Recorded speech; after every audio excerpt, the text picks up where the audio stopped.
Happy Tuesday, everybody. Welcome to the Sean O'Connell Show on ESPN 700 and 92.1 FM.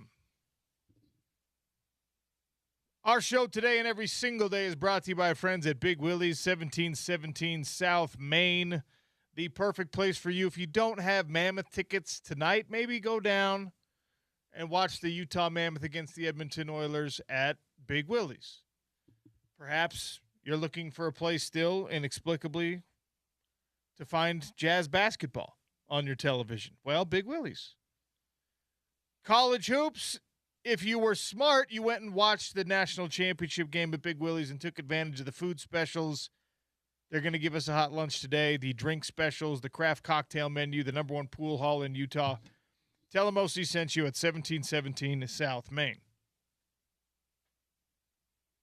You got a national champion in men's hoops, the Michigan Wolverines, the first national championship since 1989.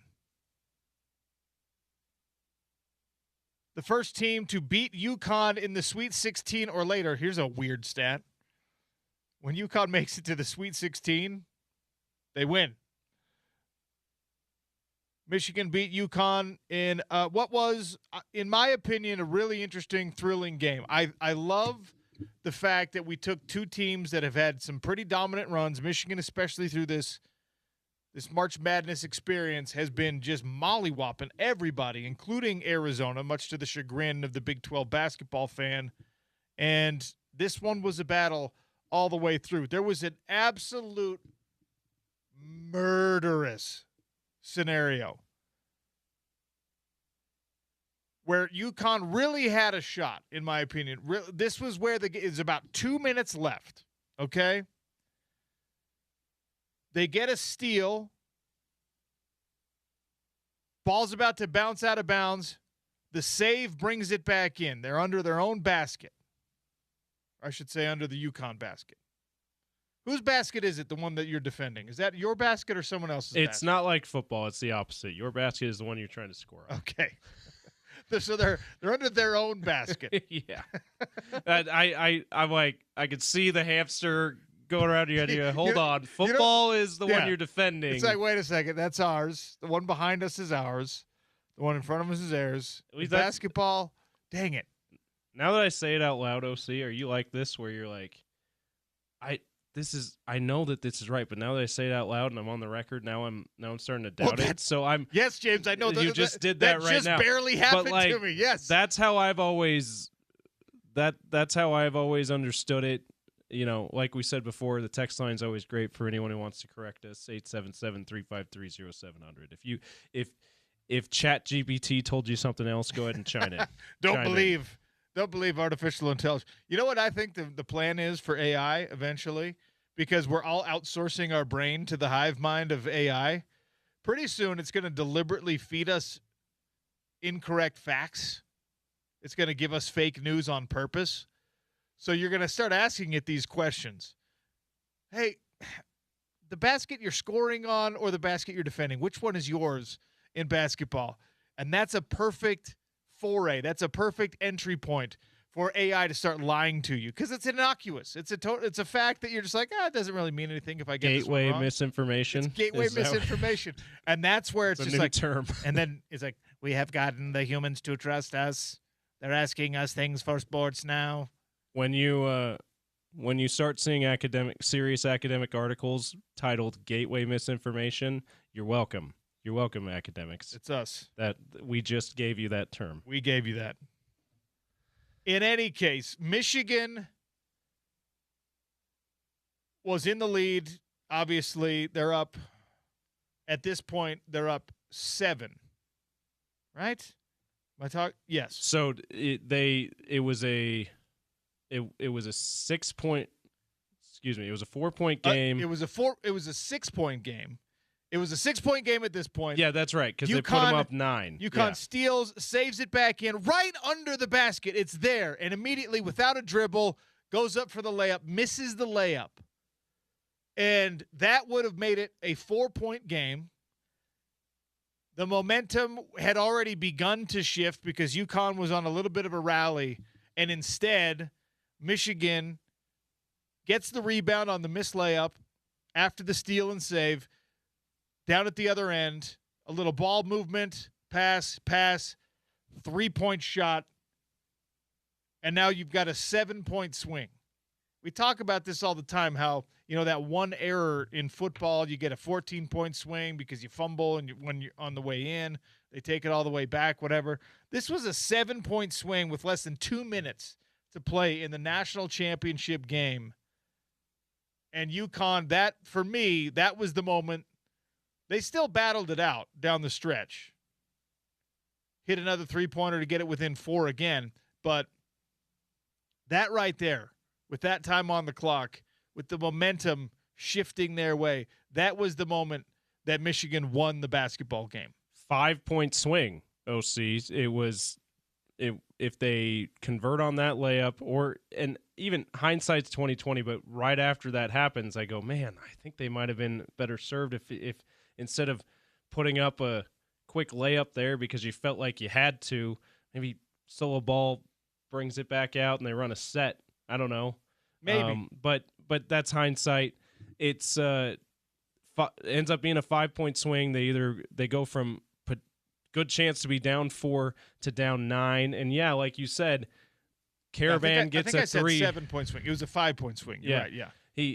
Caravan hits a 3 right after to kind of negate everything. But at that point, 35 seconds have gone off the clock, and the clock is very much your enemy under 2 minutes when you're down by multiple possessions there. So yeah, that was a huge momentum swing in the game. And then when you're down 4 with about a shot clock's worth of time, Caravan got a 3-point attempt, a deep 3-point attempt. That, to me, was bothersome. That's the best shot you can get. I had no problem with it. I know that you're all right with Caravan taking those shots, but I was like, man, you have time to try to make something happen. It felt like, to me, whatever they had drawn up, whatever they had talked about, sort of broke down on the second pass of the possession, and Caravan gets the long 3, comes up short.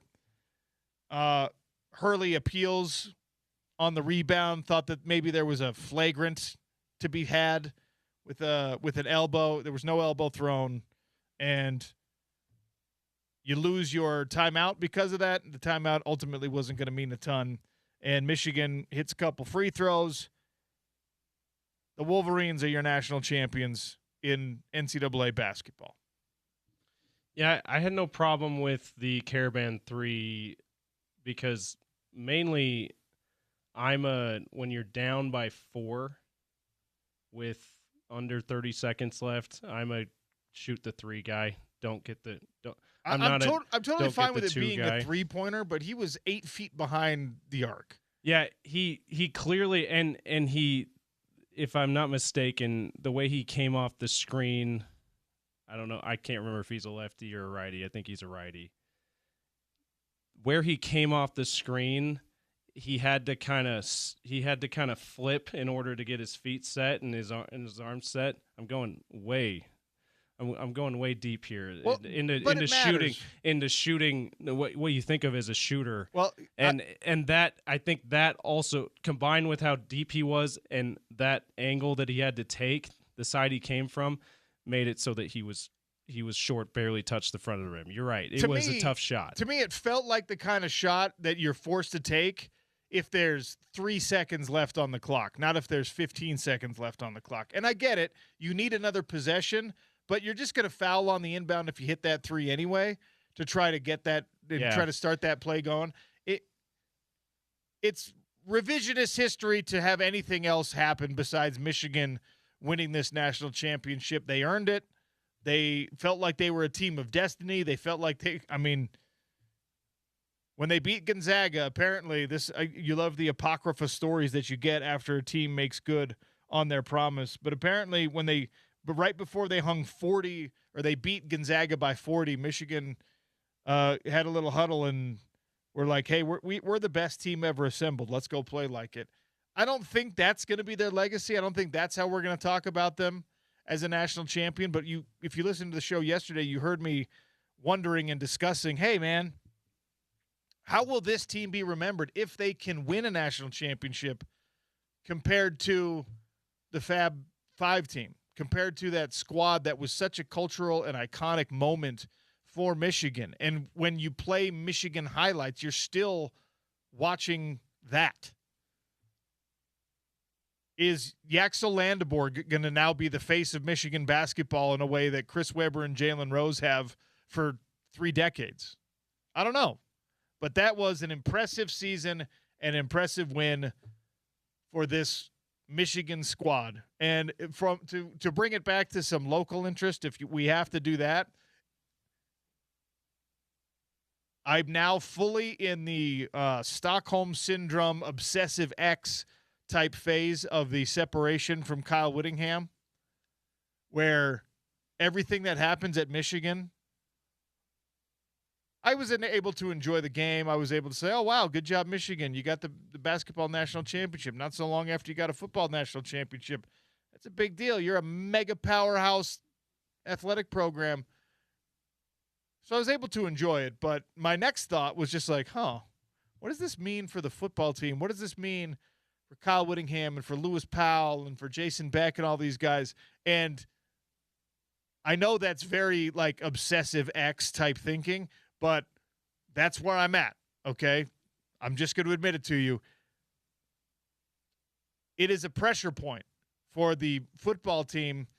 Before, all you needed to be was something that doesn't have scandal for this first year.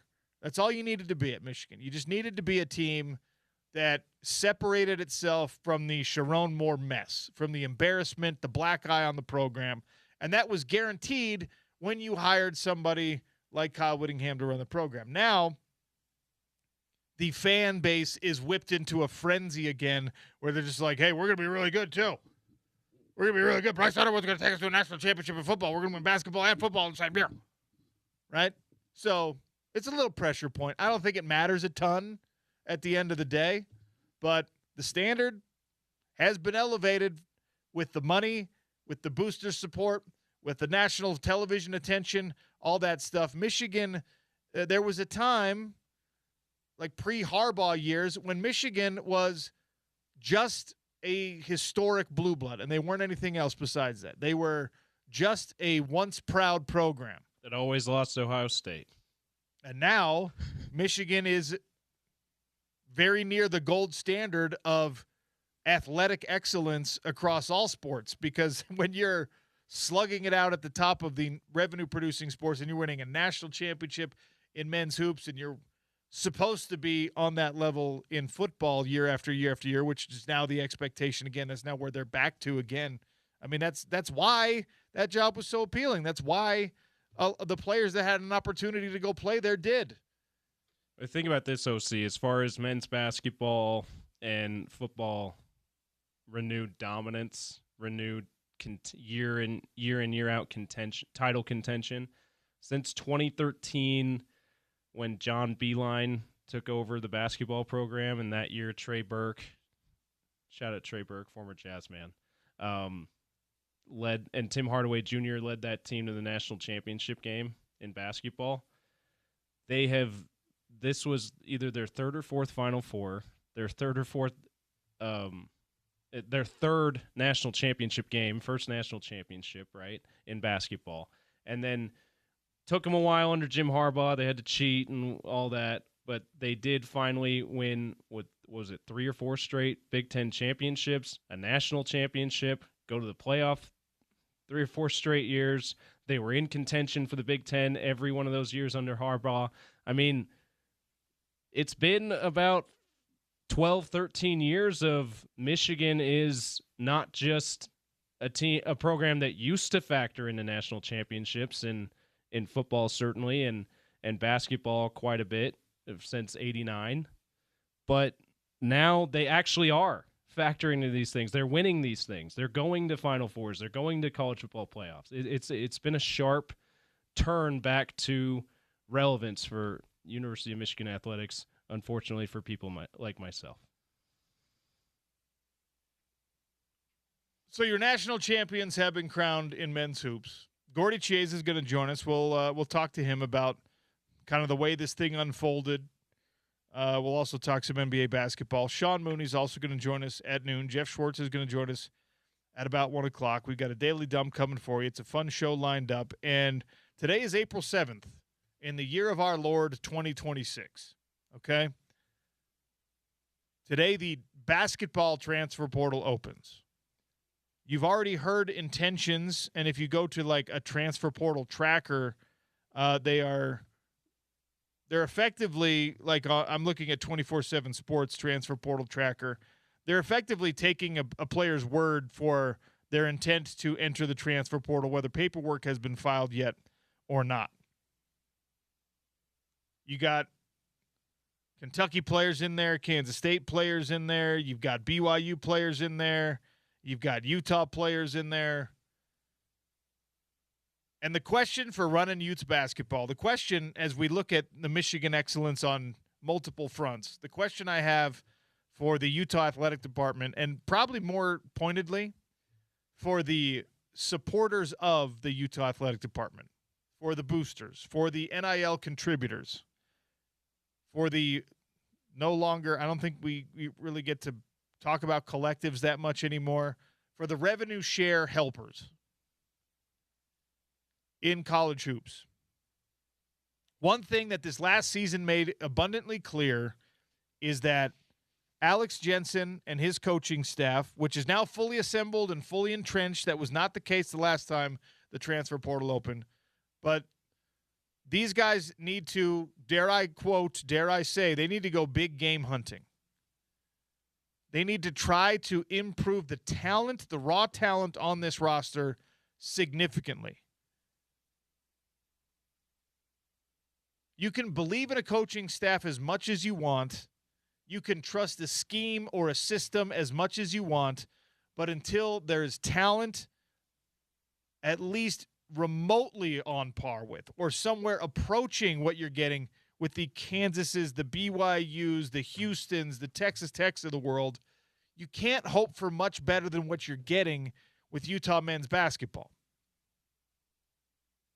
The transfer portal is open today, and you're going to have to build at least partially, but probably primarily, through that transfer portal. At the same time that you're losing Keanu Dawes and TB and Elijah Moore and these guys, you have to find a way to bring something back in. And the only way that you're going to do that, the only realistic hope that you have is money. We don't have to like it. We don't have to celebrate it. We do have to accept it.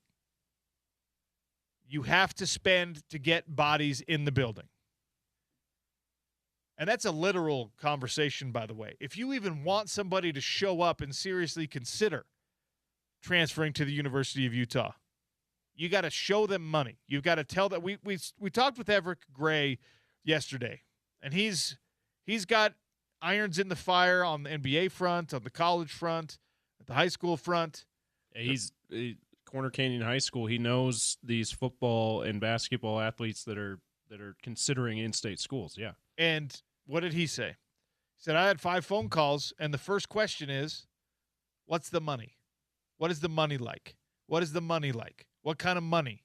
And I don't even begrudge the young student athlete this now. I don't even begrudge their ridiculous uncle who's trying to get a little piece of the pie, because money is unfortunately what makes our world go round. And it takes more than just money. You got to have character. You got to have work ethic. But it's easy to have character and work ethic without money. You can have those things and still not get money, right? If you're an athlete, you want money. That's just the way it is right now. And I'm looking at a bunch of guys, even from the Big 12 Conference, that have bodies, that have measurables. Are they going to be something in another uniform that they weren't at their present school, at their current school, at the University of Utah? Are you going to be better somewhere else?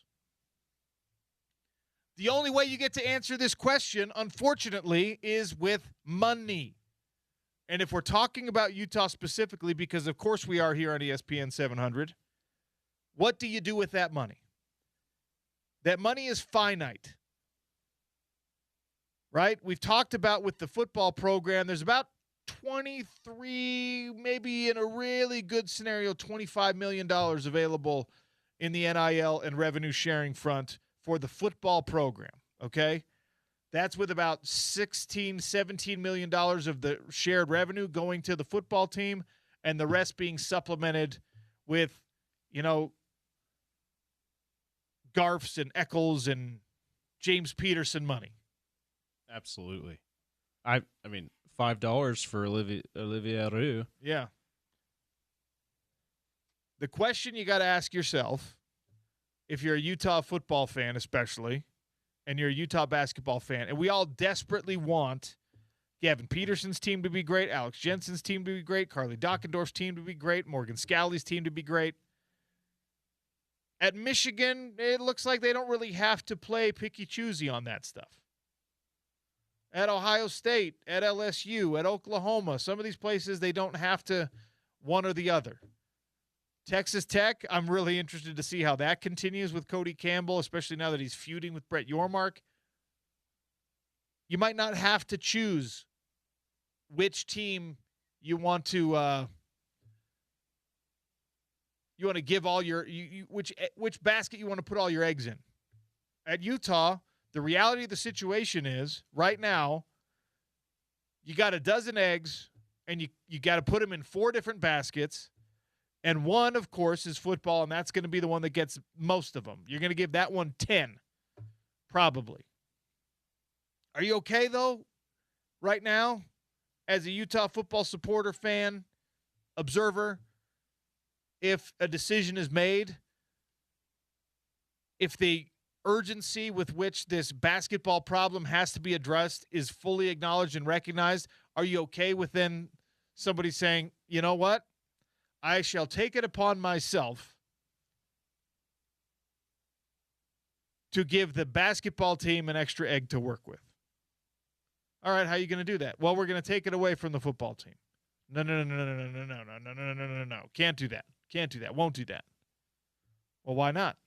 Well, because football is now the main driver. Expectations are that football will remain competitive and be great. Basketball, you're trying to dig out of this hole and try to get back to competitive and great.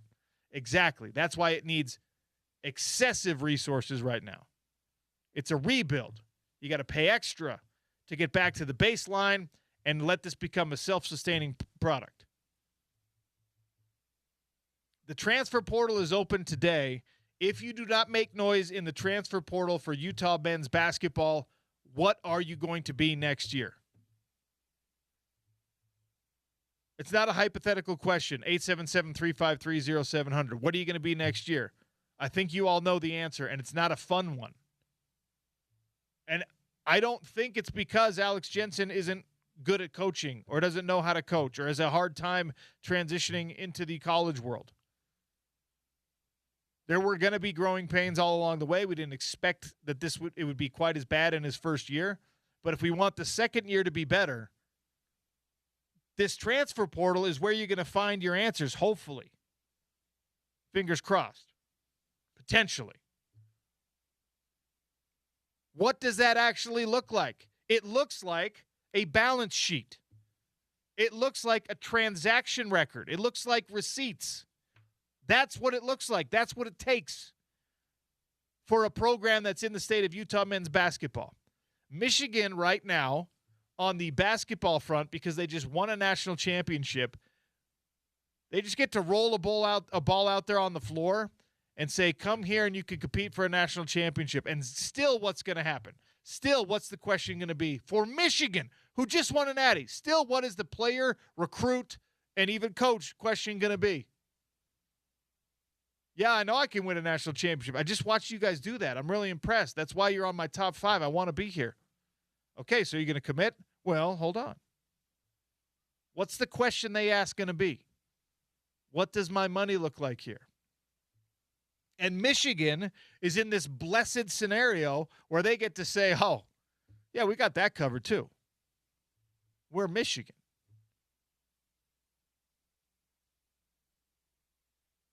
Utah has to get to a scenario on the basketball front and the football front, and probably to a lesser extent, but still to some extent, on the gymnastics front. And they got to say, oh, yeah, we got that covered too. And I don't know how often you can keep going back to the same well in the same buckets and say, hey, Garners, hey, Garfs, hey, Huntsmans, we really need a little bit extra here.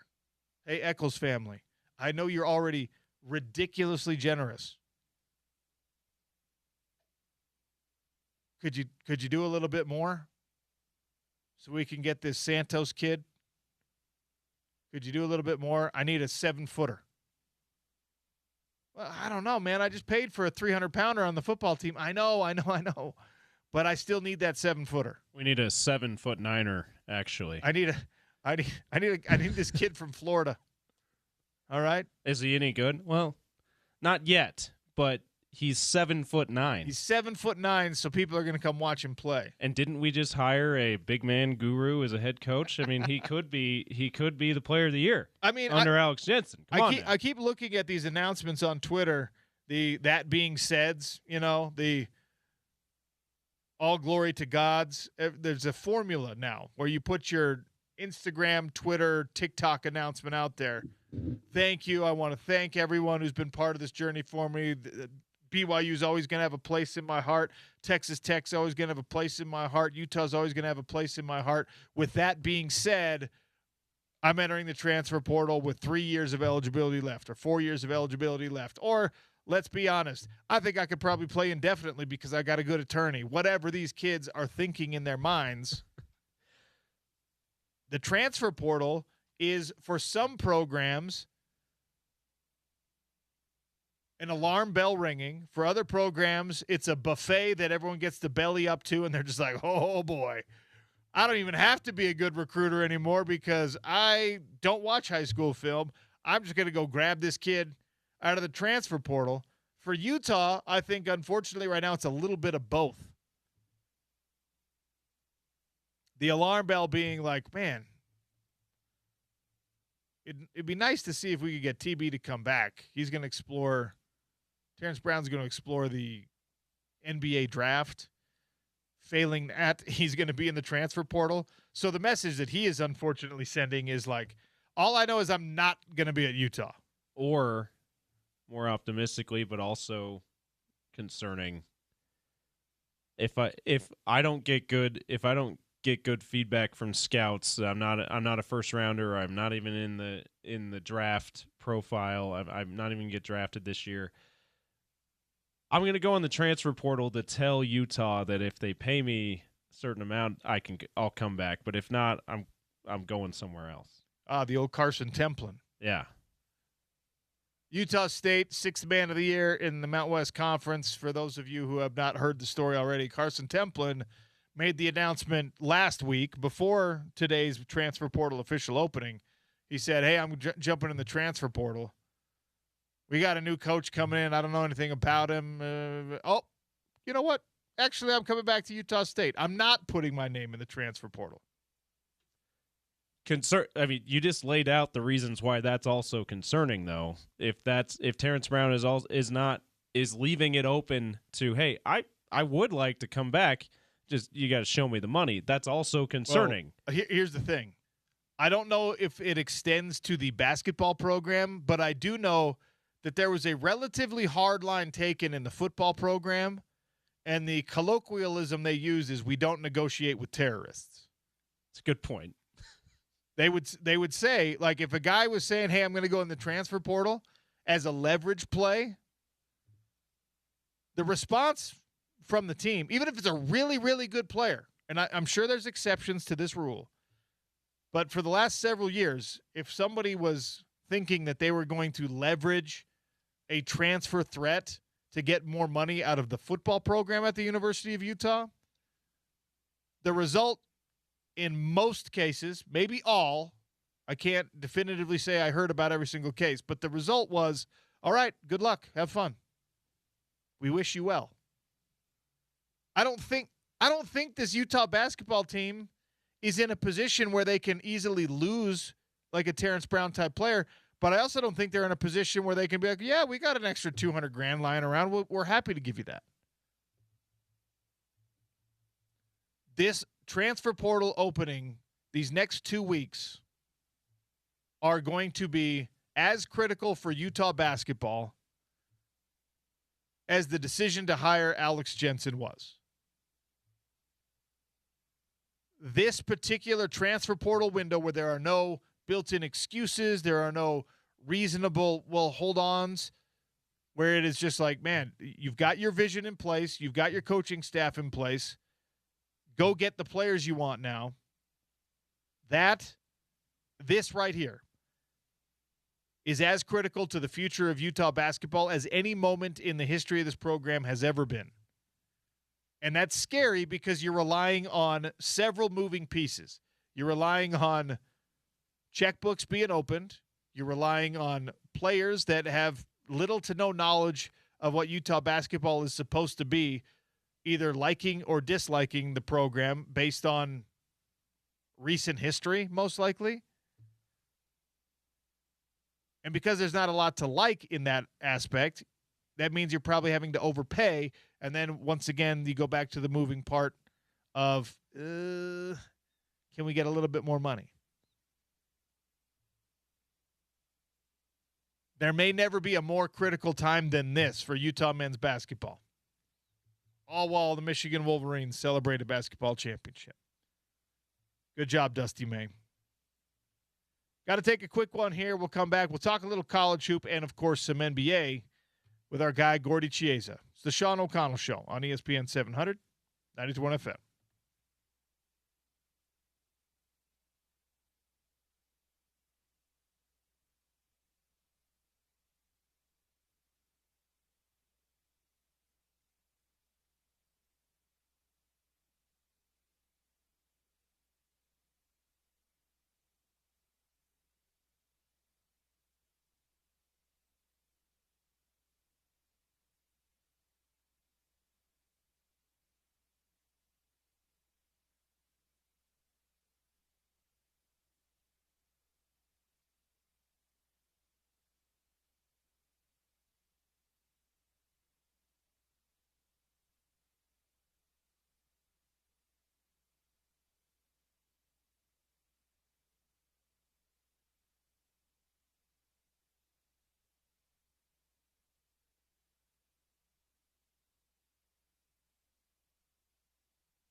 Always lucky to catch up with Gordy Chiesa, who joins us now. Gordy, welcome back to the show. How are you, sir? Sean, I'm doing well. Thank you. How'd you feel about the national championship game in college hoops? I thought it was really an unbelievable, intense game defensively. It was a battle, slugfest, an alley fight, and Michigan Wolverines, the all-around just game, took it over in the second half, and they made so many big plays. And UConn refused to go away, and if they made a few more shots, especially that running layup when they missed and that 5-point swing at the end of the game. And, with Michigan, people forget that during the game, they only made 2 3-point shots. They shot 2 for 15, which is 13%, but it's when they made them. And that was the key. When McKinney made that 3-point shot in a broken play, that was the one. And so the timely shooting by the Wolverines got knocked out the toughness of UConn. It wasn't really a well-played game. It was a hard-fought game. Well, the 3-point shots, that's the sexy stuff, right? The free throws are the thing that you sometimes see teams neglect until they become a problem. The Wolverines were absolutely nails at the stripe, and that ended up being a big difference down the stretch. Yeah, very much. They go 25 for 28, including making 20 in a row for 89%, and also add to that points in the paint. So the winning formula the whole season by Michigan Wolverines was the point paint and a free-throw line. The Michigan outscored UConn in the paint and from the foul line 61 to 34 in a 6-point game. So they didn't shoot straight, both teams, but the Wolverines got the ball where they wanted to in the paint, and they drew fouls or they scored on it, and that was the difference of the game. I give a lot of credit to Michigan. And also, Sean, I give a lot of credit to the Big Ten. So here we are. We live in the Big 12 country, meaning Utah and BYU. But let's remember, fans, right now, the Big Ten had a great national stage this current college season. They win the Big Ten national championship with the Indiana Hoosiers. They win college basketball men's championship with the Michigan Wolverines. They won the women's basketball championship with UCLA Bruins. So Big Ten had a dominant performance the whole league. You got a basketball school from the Big Ten winning the football national championship. You got a football school from the Big Ten winning the basketball national championship. They're just dominating everything. Yeah, very much. And that's the power of NIL money, how much you have it, who do you spend it to. And I know later on you're going to have Sean Mooney on talking about the transfer portal, which starts today. It's changed. So you have to reprogram yourself, all the college sports fans, that money does help teams win. I'm not saying it's the only reason why, but if your roster is very talented, the chances of winning are much greater, very similar to the pros. But in the pros, we're used to having the salary cap and the luxury tax and the first, second apron, all these different words you use all the time. But you still have to get talent and get them to play together as a group. And that's what Michigan did last night. And the NBA players, which start very shortly on April 18th, we'll see how it all plays, how it starts out as far as the intensity. You mentioned the transfer portal being open, and we were just talking about that and how you have to, like, if you're a Utah basketball program right now, you have to figure something out here. You're losing some of your best players to the transfer portal. You got to bring replacements back in, but you really need improvement. You can't even just have like a one-to-one replacement. You got to get more value back than you're losing. And, of course, the best way to do that is with money, but money's always a question. If they called Gordy Chiesa and said, hey, we need some advisement, we need you to figure out how we handle this college free agency, what would be your approach? First thing, my money I spend wisely, including getting guys on perimeter. So if you could improve your team at point guard, two guards, small forward, wing, how you want to word it, hybrid four, meaning a stretch four-man, that's what I would do. Because in college basketball, it does matter as far as on perimeter. Until you can get that one big guy that you need maybe a year from now where he's available. But spend your money on the perimeter guys and try to get as much shooters as you can and try to get a guard that can penetrate to make lesser talented people, meaning big guys, in the lane. They can score off your penetration and how you play the game as the guys on perimeter. So I would spend more money as you're building a culture of in this NIL money stream on perimeter guys. Gordy Chiesa for a few more minutes here on the Sean O'Connell Show. Let's switch our focus over to the NBA and one of our favorite guys to talk about, Victor Wembanyama, who he's got a bruised rib. How much is this going to affect him for the rest of the regular season? Well, they might hold him out, so it makes no sense for them.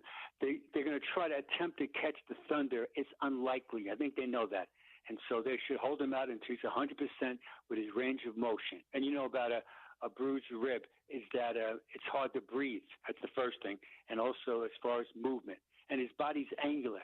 So he'll be hit in that same spot literally thousands of times during the playoffs. So it'll affect them as far as maybe not winning an extra game the last week of the season. But they're pretty entrenched in the second seed right now with the 60 wins, which is absolutely impressive. So think about the Spurs. Last year they won 34 games. This year they won 60 games, and maybe 61 or 62. And that's really a great turnaround, led by Victor Wembanyama, but also the other cast of characters, including Stefan Castle. And their roster, it fits, showing all the guys on the team, the starting unit, and the bench guys, they play as a unit, and each person on the court becomes a floor mate, because what one guy does well, the guy next to him does something different, as far as movement, and that makes the whole thing work in unison. Will the Spurs allow Wembanyama to play at least 20 minutes in one of these final three games so he's eligible for postseason awards? Yes, they will. Yeah, the answer is yes, they will. They're very conscious of that. Yes. And Sean's alluding to right now, you have to play 65 games to be eligible to make, with Wembanyama, definitely the best defensive player in the NBA, but also possibly getting high votes as far as being the MVP. Now, I mentioned earlier last week that I would vote Wembanyama the third in my ballot as far as the league MVP. 1, Shea, 2, Jokic, and 3 Victor Wembanyama. That's just me talking that based on individual statistics, but what a guy does for his team. You take away Wembanyama, and it's not his fault now, away from the Spurs, they'd still be a very good team. You take away Shea away from the Thunder, they'd still be a good team. You take away Jokic away from the Nuggets, yikes, they would be dramatically lesser. And speaking of Jokic, is that I always talk about him because what he does is like, we've never seen a guy like do this, including like Wilt and those guys. You're not Sean. You and I always talk about the numbers are just incredible. What he does for his team. Jokic.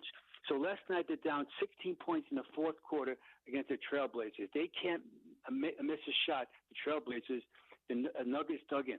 So they rally from 16 points. They bring it to overtime.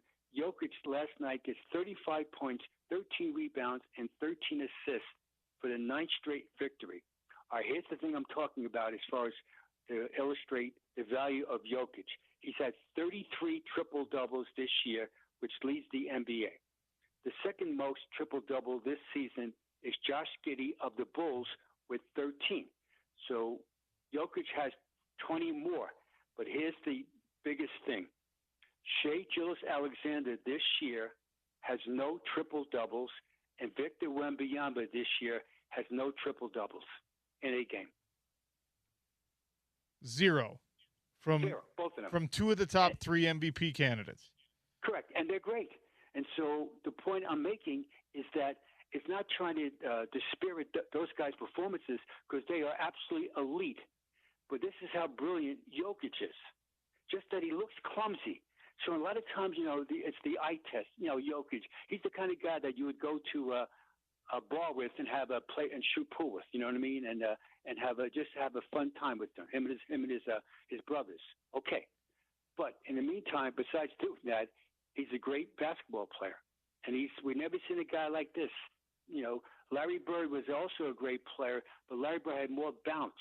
This guy doesn't have the bounce, but he has the unbelievable instincts. Incredible shot maker, and he's got some Baltic toughness.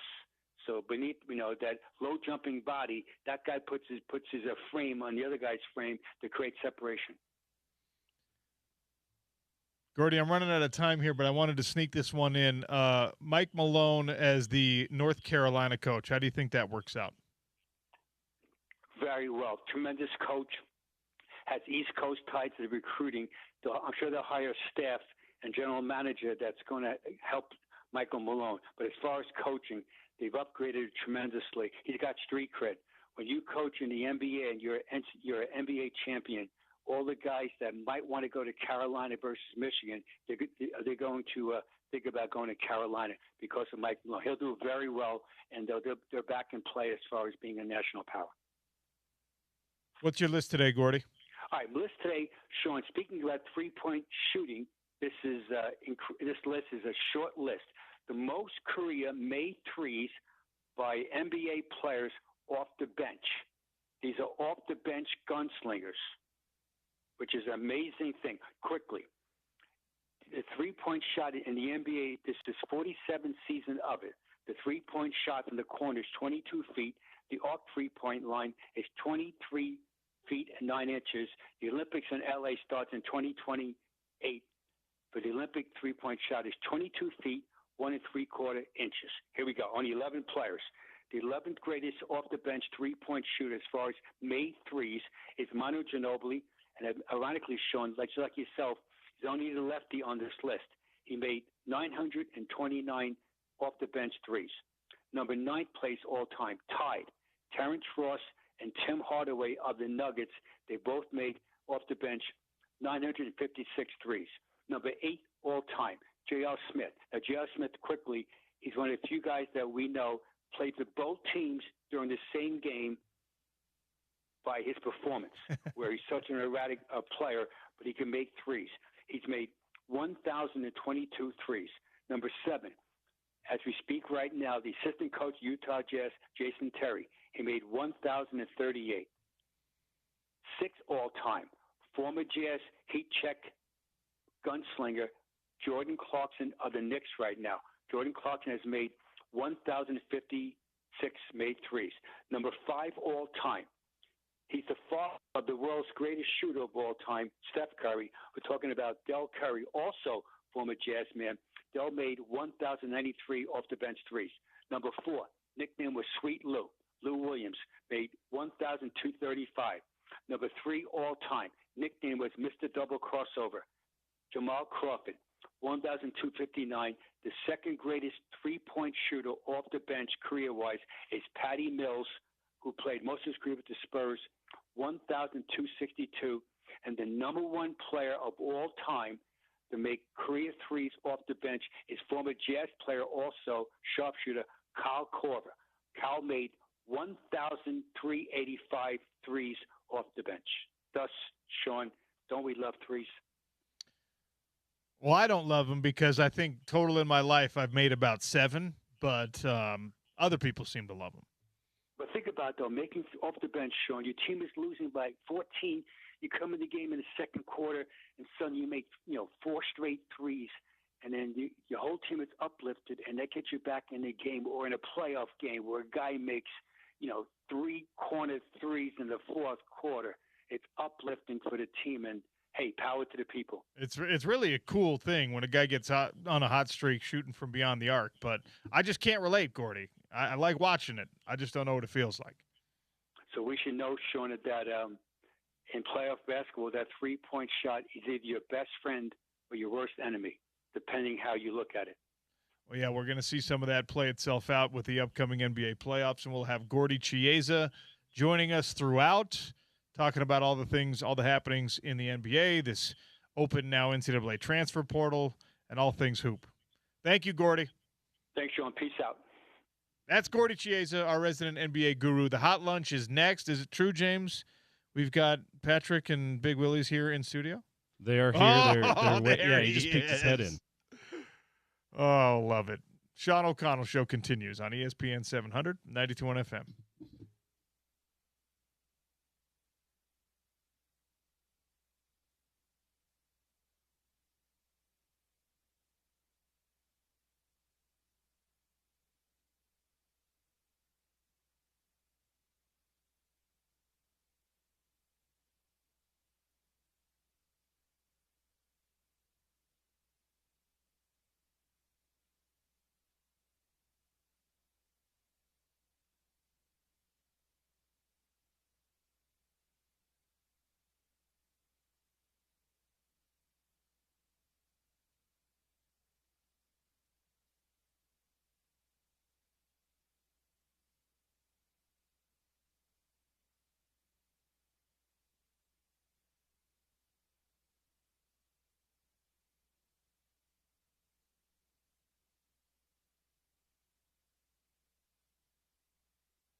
Time for the hot lunch here on the Sean O'Connell Show. Patrick and Michelle from Big Willie's are here in studio with us, 1717 South Main. That's where you can find Big Willie's. The lunch special today is this Hawaiian burger. If you're watching on YouTube, you can zoom in on our camera. And, of course, they know me well, so not only tater tots on the side, but also 2 fry sauces because that's how I roll. Patrick, hey. Hey, how's it going? Good. How are you? Good. You know, coming off a busy weekend. Yeah, big weekend. Final Four, national championship game last night. Obviously, hockey, baseball, NBA basketball, all going on. You guys, I drove past. I did a Costco run this weekend. I was like, dang, party's happening at Big Willie's. Yeah, it's the worst Costco to go to, by the way. What do you mean? I love that It's Costco. huge. It's the largest Costco in America. It's pack a lunch. Dude, when you go on a weekend, though, they roll out the red carpet with those samples. I brought my 2-year-old with me. I didn't even have to feed her lunch after because we ate so many samples. It was great. Yeah, it's we go there to pick up some stuff for the vending machines, and it's never quick. Let's just put it that way. Yeah, it's an outing for sure. And on a holiday weekend, it's too much. It's Okay, too much. well, if you want to be a curmudgeon about it, but Big Willie's is an awesome place to be. We've had this sports madness stuff going on. There's, basketball. There's all. Now we're kind of rounding into a time of year where it gets a little bit less, at least on the college front, it gets a little bit less saturated with sports content. But you've got playoff hockey coming up. You got playoff basketball coming up.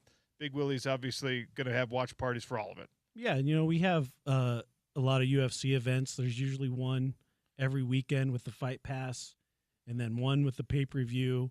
But we do a lot of community stuff. We sponsor a lot of local teams like the Wasatch Roller Derby girls. They're having a tournament this weekend, a spring roundup tournament. We sponsor them. They'll be having an after party on Sunday.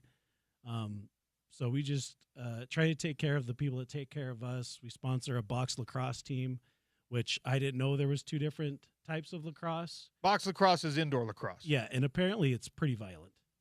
And they can check. More fun. Yeah, and so we sponsor those guys. They come in throughout the summer, and then, of course, Beehive Sports we're a huge sponsor of. They have like 68 summer kickball teams this year, which broke a record, and they all come in. So we try to give back to the community during the summer months to help us get through till football starts. I could see you being just an absolute nightmare in kickball. Were you like a really excellent kickball player? I'm talking about young Patrick.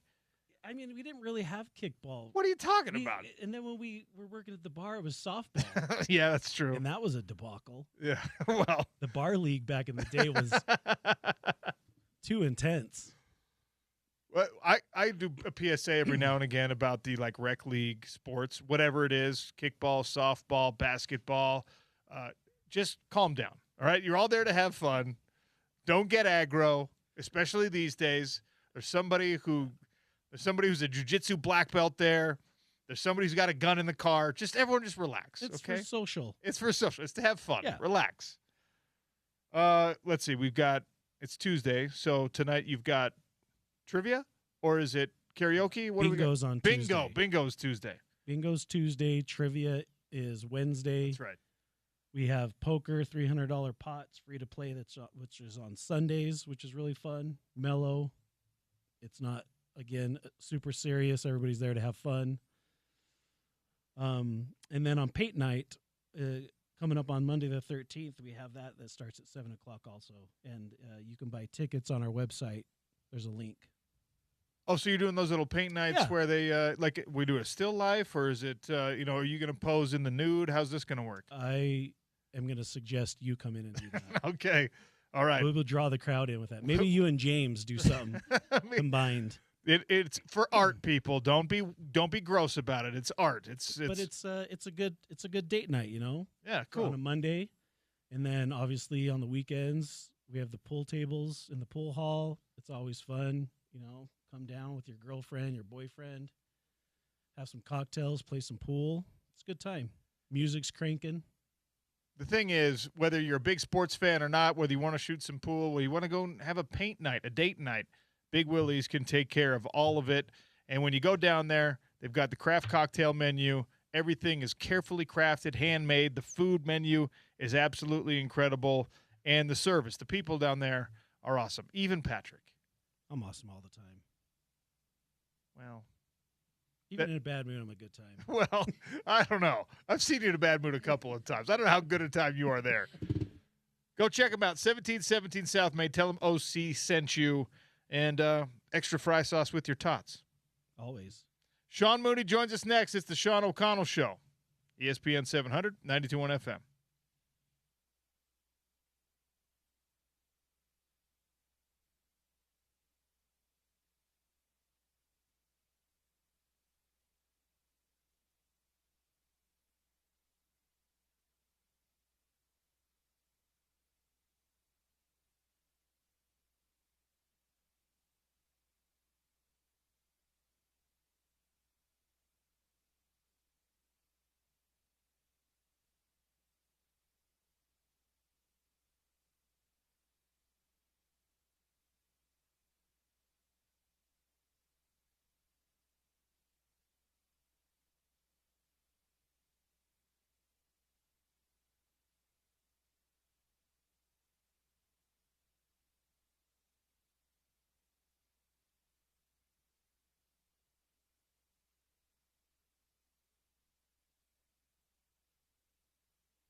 It's time for two walk-shons. Sean O'Connell and Sean Mooney combining forces here. Talk a little hoop. Sean Mooney, welcome to the show. How are you?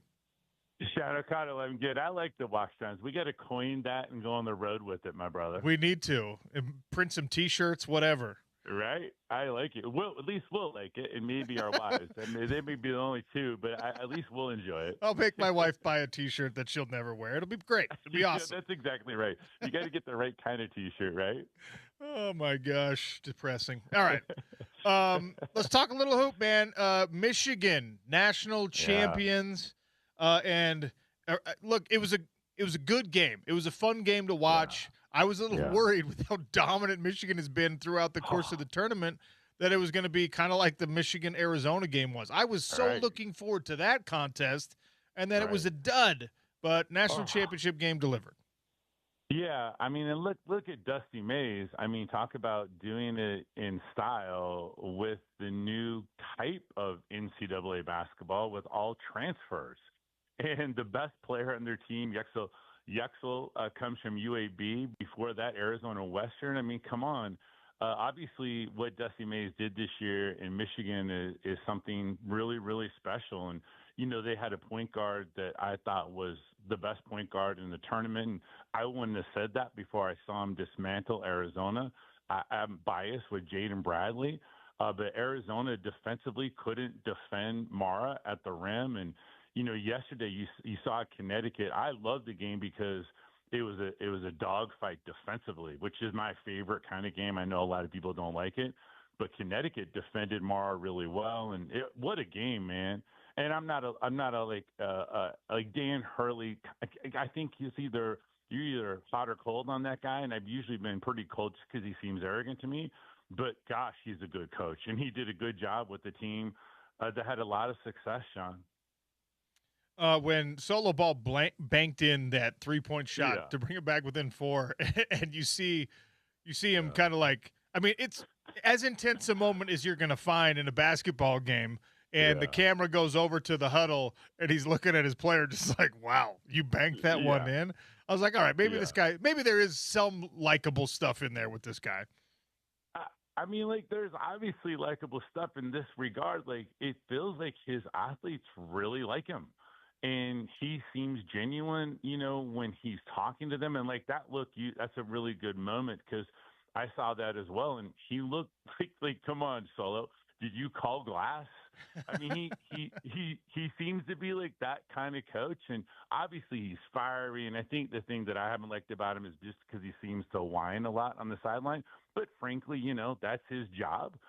It's not the athlete's job. And man, that team, they're really good. I listened to the presser this morning and just listening to Caravan, who, you know, is the opposite of the new athlete who's transferred. He's been there the entire time. They obviously really liked each other, and obviously that always has a lot to do with success in any part of life, but in particular in a team sport. We're gonna get to the Utes, I promise, but I'm asking you a bunch of big picture stuff first. Yeah.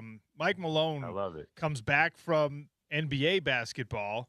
It's the first time in 25 years he'll be coaching college ball. He's never been a college head coach, and he gets one of the big blue blood jobs in the land, taking over this North Carolina program. What do you think of that hire? What do you think of his chances for success? I mean, I'm a Mike Malone fan. I love what he did at the NBA level. Defensively, I thought his teams have always been exceptional. And I mean, what a hire. That seems to be a press conference winner. So, you know, some people would argue, and they may be the people in Logan that would argue this, that you don't need to win the press conference. You just need to win the battle during the year. We'll see whether Mike Malone can do it. Obviously, he's going to have the resources. UNC is a great – I thought Hubert Davis following a legend is about as hard a gig as you can get. No one wanted to follow Rick Majerus when he left.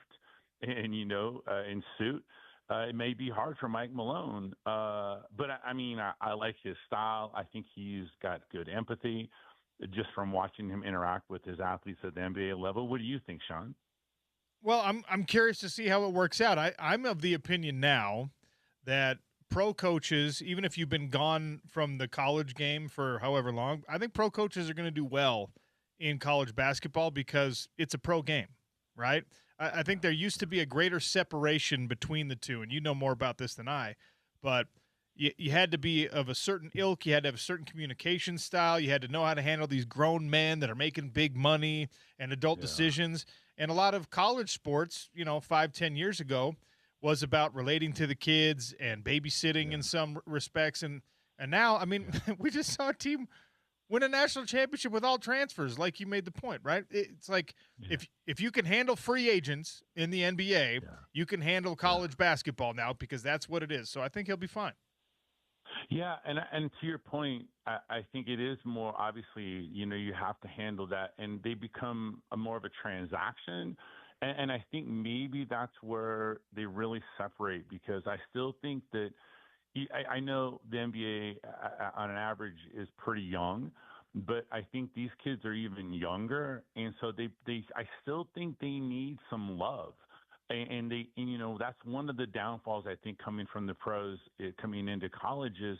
They're I mean, listen, let's be real. Always athletes are only good when they can do something for the program, whatever that is. Got to be something.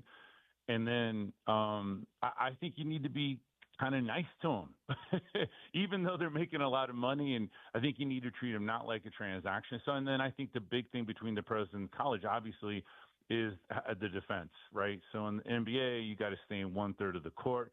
Defensively, it's a lot different. And also another really big difference is look at the bigs, Sean. I mean, watch that game last night, man. It was high, low. You use your bigs on the block. You get a lot of action out of going inside and using bigs. And we know in the NBA, it's not a bigs game. Those bigs, all they've got to do is be able to defend the smalls and the pick and roll. And if they can't defend the smalls, it's a smalls game, then you don't stay in the NBA unless you have a great NBA skill set. Sean Mooney is my guest here on the Sean O'Connell Show, talking a little college hoop. How much I don't like to be overly reductive. It's part of the hazard of this new landscape in college sports where money drives everything. How much of Michigan's success this year can be attributed to the fact that they have, among the top 10 asset pools in all of athletic departments across the country? I mean, it's what the football program is going to bank on, but this basketball national championship, how much credit do we give to the boosters? Yeah, that's such a good question, man. Like, I'm old school, so I understand that I have to live in the modern day, and that I have to say that you have to give. Let's give it 50%. Because if Dusty May doesn't do what he does and does it well, which is he's an effective communicator, I think he talked a lot about his habits and a lot about when you get your habits done, then you're going to have success, irregardless of what happens. Obviously, how he set it up, the team bought into it as a team.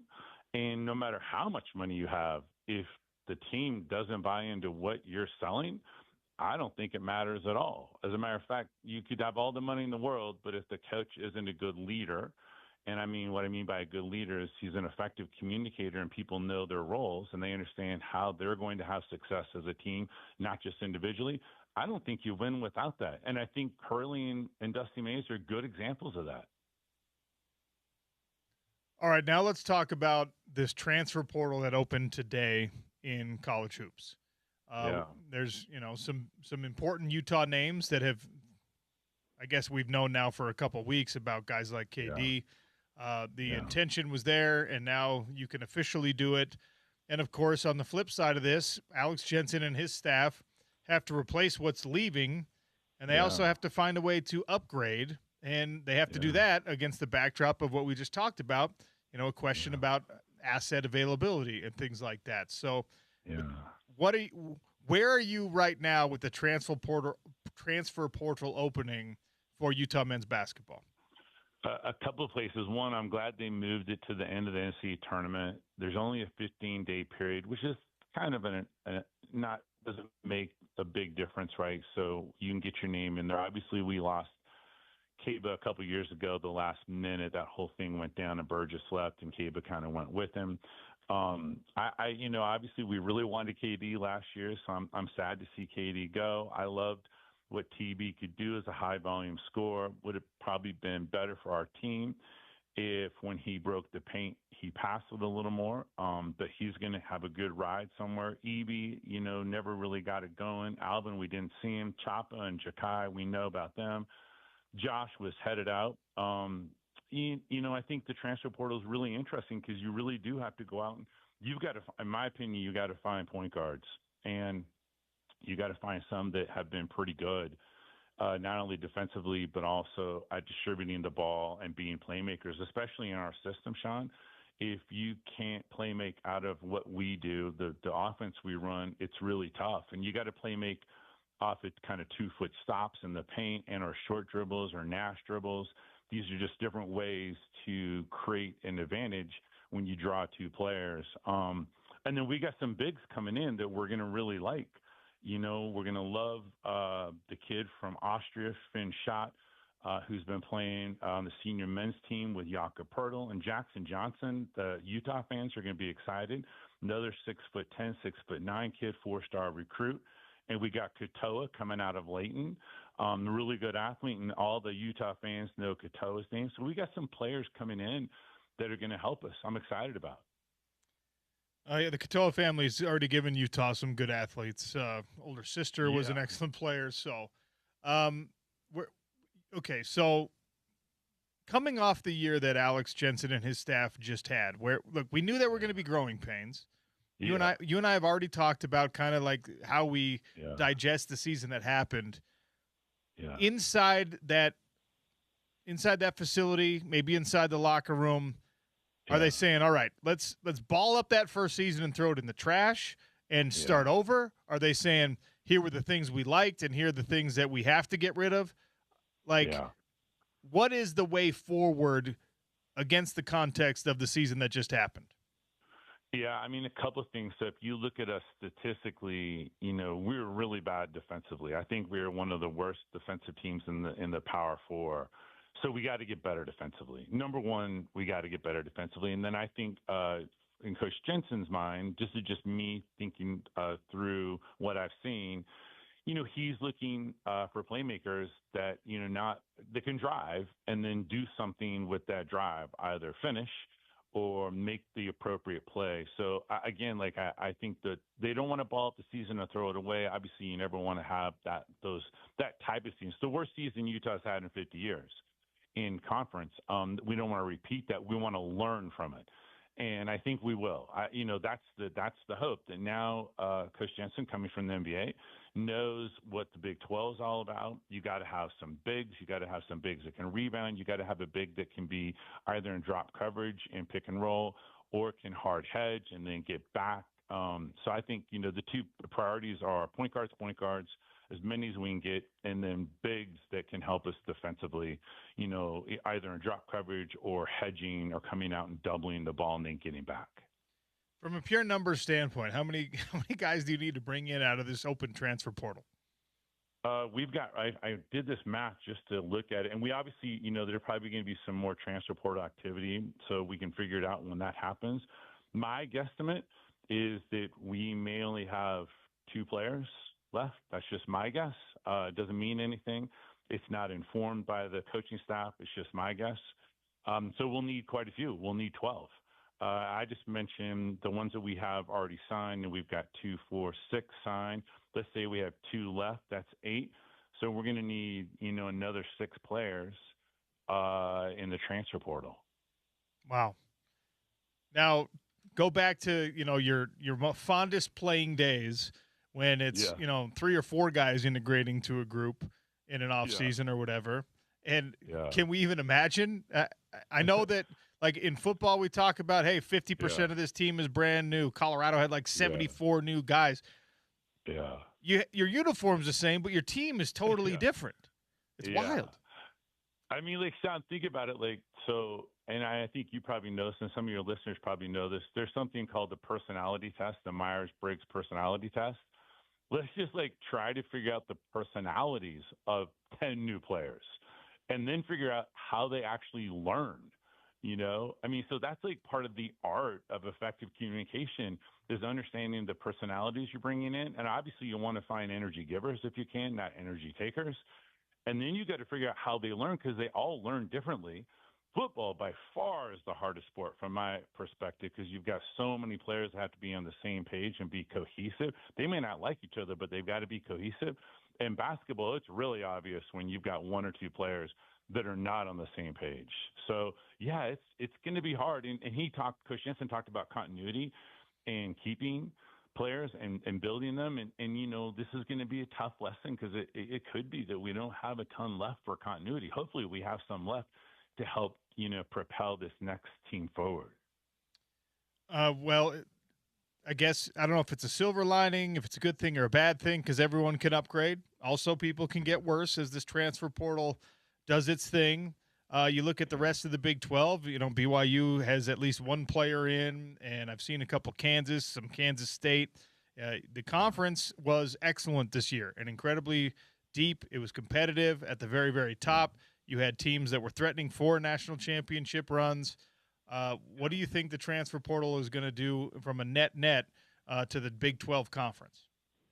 Well, I'm not even going to that's almost an impossible question to answer. But if I was out there, I'd want to come play in the Big 12. So I think they've got that cachet. And then we just added some really good coaches to the Big 12. Calhoun, who I stuck my size 14 in my mouth last time I was on your show, said I didn't think he was going. I was wrong. That happened like an hour later. I should have just listened to you, Sean. It's the walk shots. Come on, what am I thinking? Come on. And then you got Randy Bennett, who's at St. Mary's, who's now at Arizona State. So, I mean, like, there's some really good defensive-minded coaches that are being added to the league. And I'd want to play in the Big 12 in a heartbeat, if I could.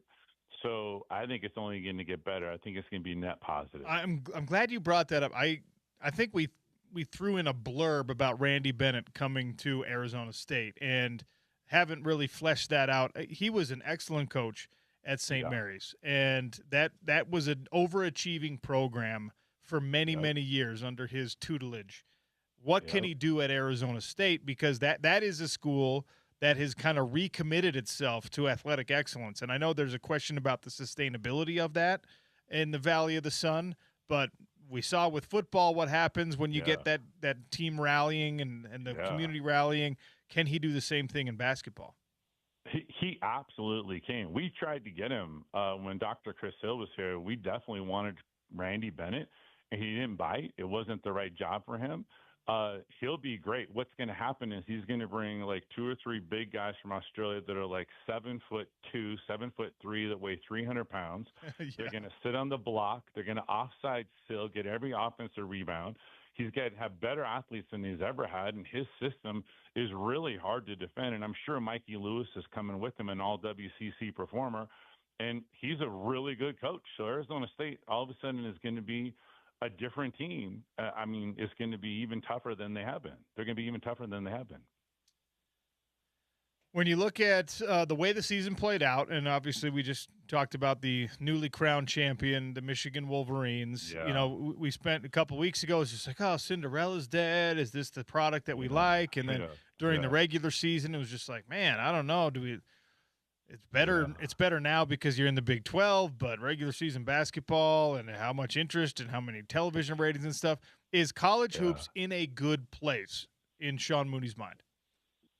Man, well, okay, so just from a basketball standpoint, there's really good basketball happening. I personally like it more than the NBA until the NBA gets to the playoffs. If I had my druthers, I'd have them shorten their season to 60 games, and it'd actually be more fun to watch during the regular season. But Cuban said it's just for the fan experience, right? College basketball, to me, is still great because you have great strategy and tacticians taking place every single game from the coaching standpoint. I do think that fans are, and rightly so, they're frustrated with the lack of continuity and the lack of connecting to athletes. I've heard that a lot, and I understand it. It is harder. And so I think that has hurt college basketball and will continue to hurt college basketball. Hopefully college basketball can figure that out and create a new system so kids will want to stay, and it will work better for them in terms of getting a degree and getting connected to community. But as far as the basketball goes, it's the best I've ever seen. And for no other reason, Sean, just because statistically they're literally more good athletes than there ever have been because there are more people in this world. And if 1% of them are college athletes, there are a lot more. So we're seeing really high-level athleticism and high-level shot making and playmaking across the board in college basketball. And now you have access to the whole world. Like the guys that used to be stuck in Serbia or in Mozambique that never saw the light of day. Now we see them on college basketball rosters when they're 18 years old. I mean, look at Illinois, man. Like, what does Shaq say? If your name ends in an itch, you can shoot it. Well, he's right. He's right, man. But you know what, Sean? This year, our American players at the freshman class, they were heads and shoulders above everybody else. And there's some good international players, but maybe they didn't flesh out quite the same as the American players this year. Is AAU doing something better than they used to do? Is that can we attribute that to anything concrete? I don't know. It's a good question. I'm like, if I had my way of looking at it, I would have the kids play less. I don't know if the AAU circuit has changed. I know this. I heard this from some of our coaching staff that there were teams that were being paid $1 million to go play in tournaments this summer, which is crazy. But, it's going to make its way down all across the board. Hopefully they play less and they do other things, other types of training. I think kids are playing too much in this country just in general. But I don't know. I can't answer that question. I wish I could. But all I know is this class I got to see it up close, and it was really good. Sean, I always appreciate your insight, man. Thank you so much for joining me on the show today. Thanks, Sean. Appreciate you. Have a good day, brother. That's Sean Mooney. And together we are the two Walk-Shawns. You can hear him, well, I guess next season now as a color analyst on the Utah basketball radio broadcasts. The Daily Dump is next. You saw a Division I national championship won by Michigan in impressive fashion. Let me tell you what happened in the Division III national championship that got them to the number one play on SportsCenter. That's next in the Daily Dump. It's the Sean O'Connell Show on ESPN 700, 92.1 FM.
Henson, 5 seconds. Goes to his left for the win. No, Mitchell's putback is good. Mary Washington. Oh, boy. They will review Henson, 5 seconds. That was the D3 National Championship winner. And yes, Mary Washington, the University of Mary Washington. Impromptu obscure mascot challenge, James. The University of Mary Washington mascot is George Washington? You would think. No, it's the Eagles. George Washington's wife, Mary? No, I don't think he was married to Mary. I don't know. The Eagles. Shout out to the Eagles. Shout out to Division III basketball. Colin Mitchell with the putback, effectively a buzzer beater in a tie game. The reason why it's remarkable is because Emory was down 13, less than 5 minutes left. Emory, of course, the opponent. And they got a three-pointer from Ethan Faust, who James is a big, big, big fan of. Tie game, 13 seconds left. All right? University of Mary Washington, their best player, Kai Robinson, has the ensuing possession, drives, wiggles, dribbles, drives to his left, tries to bank one up off the high glass. Ooh, guess what happened? He slipped. As he's planting to take this shot, he slips and airballs, just disgusting airball, but ended up effectively being a tip-in alley-oop to one of his teammates because he missed so badly. So he called it the most spectacular failure ever. Totally missed, totally accidental, but teammate there to clean it up with the putback. National championship victory in D3 basketball. And one thing that is easy to forget, because we're talking about, Michigan versus UConn, and we're talking big-time Power 4 basketball. The players and coaches in the D3 championship care about their win every bit as much as the Michigan players do. Obviously, the country doesn't. The fans don't. It doesn't sell out the same way. This is a 4,000-student university instead of an enrollment of like 50 or 60,000. But goodness gracious, it's fun to see small schools sometimes because those kids – they're just like a few inches shorter, but they're going equally bananas when they win a championship like that. So shout out to the Eagles. Well done. I mean, it's not unlike what you're talking about. It's not unlike the 1A school winning the state championship versus a 6A school. It looks the same at the end. The intensity feels the same while you're watching it. Obviously, the skill levels and the height and all that are a lot different. Honestly, it's something that I wish I would have appreciated more when I was younger. Because I distinctly remember when I'm trying to figure out what college football path, if any, I'm going to be able to take, I was so adamant that it had to be like big-time D1 football. Now, of course, it wasn't Power 5 football, but I was like, man, one of my best friends went and he played at a D3 school and was a 4-year starter, and he loved the experience more than I loved being at bigger schools. You know what I mean? So, like, go where you can play. All you kids out there, if you're not 6'6", if you're not 300 pounds as a football player, if you're not the guy who runs a 4.5 40, you can still find a place to play. And for you individually, it's going to matter. For your friends and your family, maybe it doesn't matter as much as if you're at BYU or Utah, but you get to play. So these kids, it's fun to see that. It's fun to see a national championship, especially they made SportsCenter top 10, number 1 play. Pretty cool. And to add to your point, there was at least 3 guys. There was probably more than that. My brother's only 2 grades older than me, so from my brother's age to my age that actually played college basketball at Southern Virginia University. The Mormon school that down there. BYU Light. Yeah, they played either basketball or it wasn't just basketball. There was a baseball player too there, and like Southern Virginia University, like if they're recruiting guys who weren't the stars of Dixie High School in St. George, Utah, then how, and those guys actually played quite a bit. Just how low of level that is, but who cares for those guys? They got to play college athletics. Like, how cool would it have been for me, who didn't even make varsity in basketball? I mean, I would have killed to be able to, if I did make it that far, to be able to continue playing competitively for another few years. I don't care about how the likelihood I would go pro at that point. I get to play basketball. And if you went to Southern Virginia, Orson Scott Card, author of Ender's Game, did writing seminars there. Oh, did he? So, win-win. Yeah. The real world where you don't get to play games anymore is waiting for all of us. Okay, so if you're out there and you're young and you're listening, go to a small school and play. That's the end of my public service announcement. The Memphis Grizzlies made 29 three-pointers last night against the Cleveland Cavaliers, which matches the NBA's single-game record. How much do you think they won by, James? Ooh, 60 points. They lost. 29 three-pointers made in a game. 9 Grizzlies made at least one three-pointer, and they lost 142 to 126. Not even a close game. They shot almost 50% from three, 29 for 59, and they shot a lower percentage from inside the arc and ended up losing the game. Wow. 87 points from three-pointers alone. And you still lost. And you still lose, but also you only get, you get, what's that, 39 points for everywhere else? Like, that seems way too low, too, even though 126 is nothing to sneeze at. I need to remember to do this. ESPN 700, 92.1 FM. The Festival of Tees is happening right now, powered by the Utah Golf Association and brought to you by Mountain Home Services. Each day, ESPN 700 is giving away rounds of golf to the best courses in the state and beyond. Listen to me and to Spence for your chance to win. Details are also available at ESPN700sports.com. We've got a round of golf to El Monte. 877-353-0700. Another one of your favorite courses. Yes. El Monte. I'm going to make this one very, very easy. UConn got a banked-in three-point shot with about, what was it, 15 seconds, 25 seconds left in the game in the national championship. Who scored that basket? 877-353-0700. The banked-in three-pointer before the clock stopped, and Dan Hurley had a little chuckle about it. Around at El Monte, if you know the answer to that question. It is, you were talking about that moment with Sean Mooney. Yeah. Last segment. It was really cool to see Dan Hurley chuckle at that in the huddle. That was an awesome camera shot of that. The camera got a good shot of him.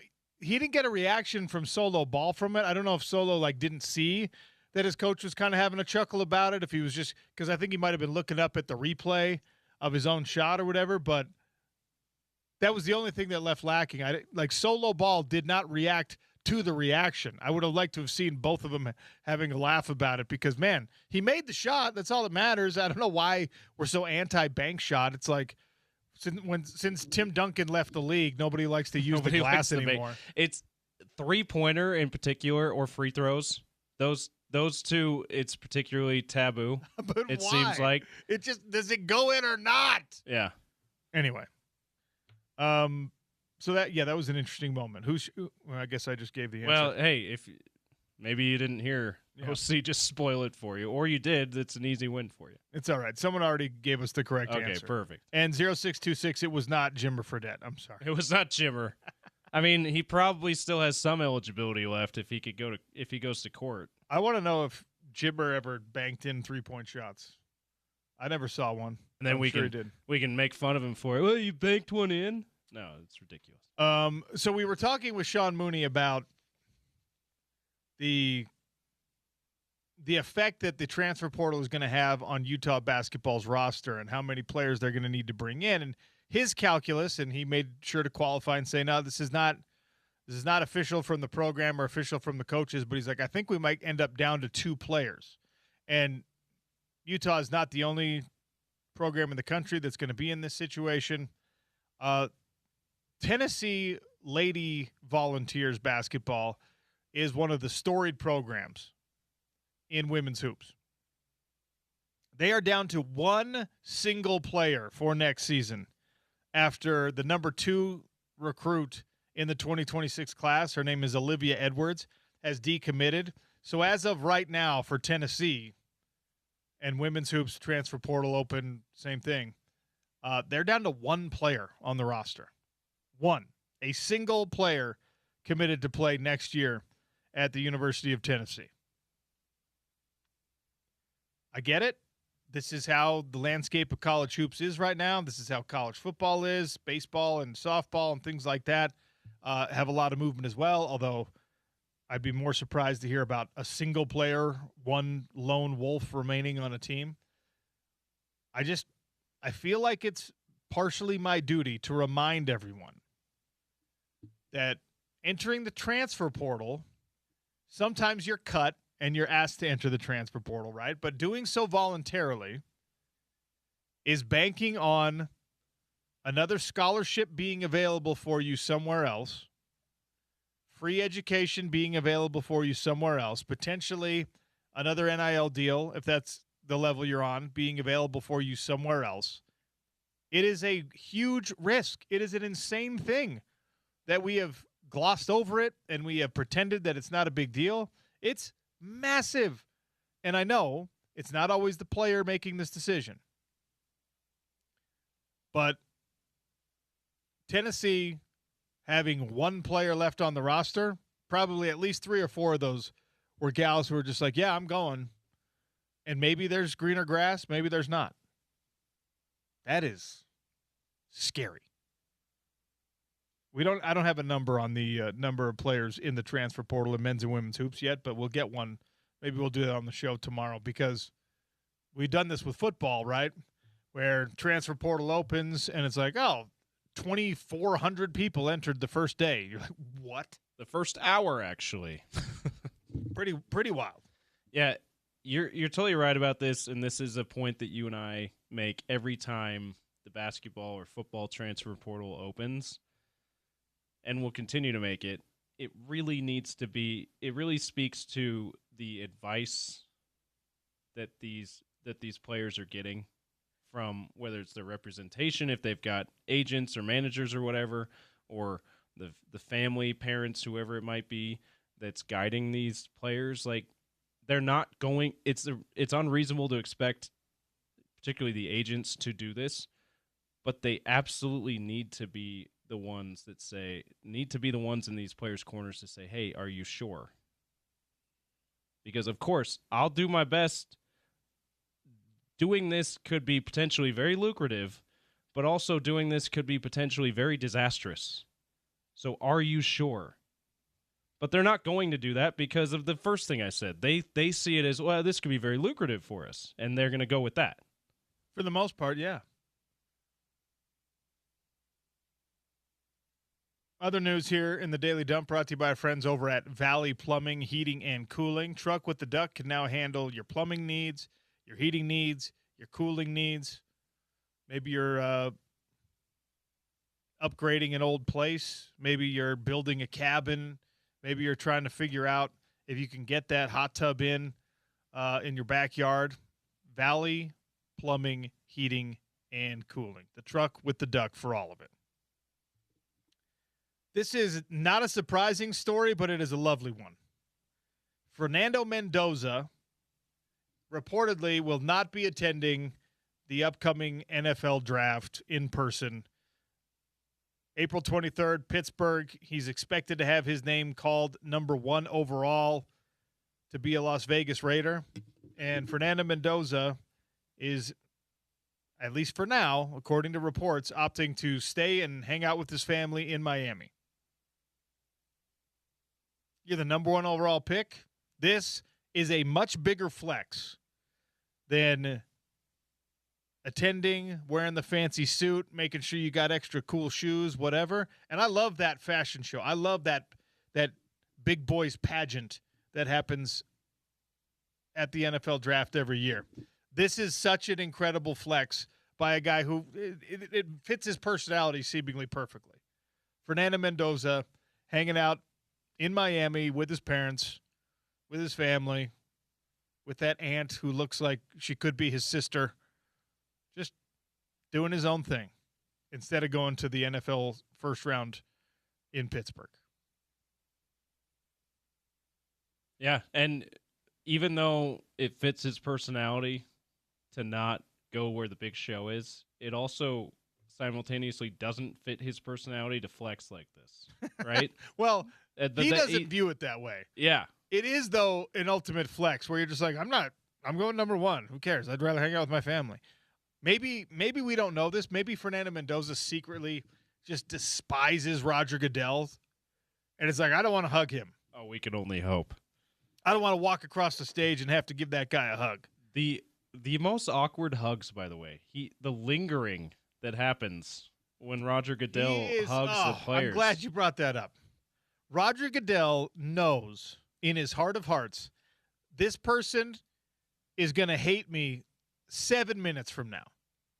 As soon as you become a player, you just have to dislike Roger Goodell, right? And so he takes his final opportunity to just be like, please, son, please. And the players oblige, right? They're having the biggest moment of their life. Their dream is coming true. You could be Darth Vader and they'd be walking up there and giving you a big hug. Voldemort himself. They'd just be like, yeah, dude. Well, hold on. You're saying his name? It doesn't bother me, okay? Fear of a name is fear of the person. Yeah, I'm not scared.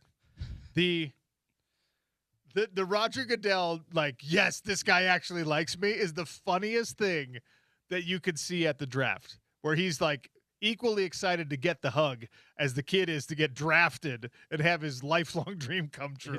It's the most awkward thing. I will say this, though. Adam Silver's, like, stiff man handshake, too, where his shoulders look like way too rigid. like he's practiced the mechanics of giving the handshake a little bit too much. That's also very awkward. But I prefer that to the 30-second to 2-minute hug that Roger Goodell gives each of the first-round draft picks. Yeah. You can do the acceptable hug, right, is the bro hug. It's the handshake, pull it in, hug, pat. If they want to squeeze, fine. Pat again, and then you're done. All right? I don't even mind a full-on hug, just like you can do it less awkwardly.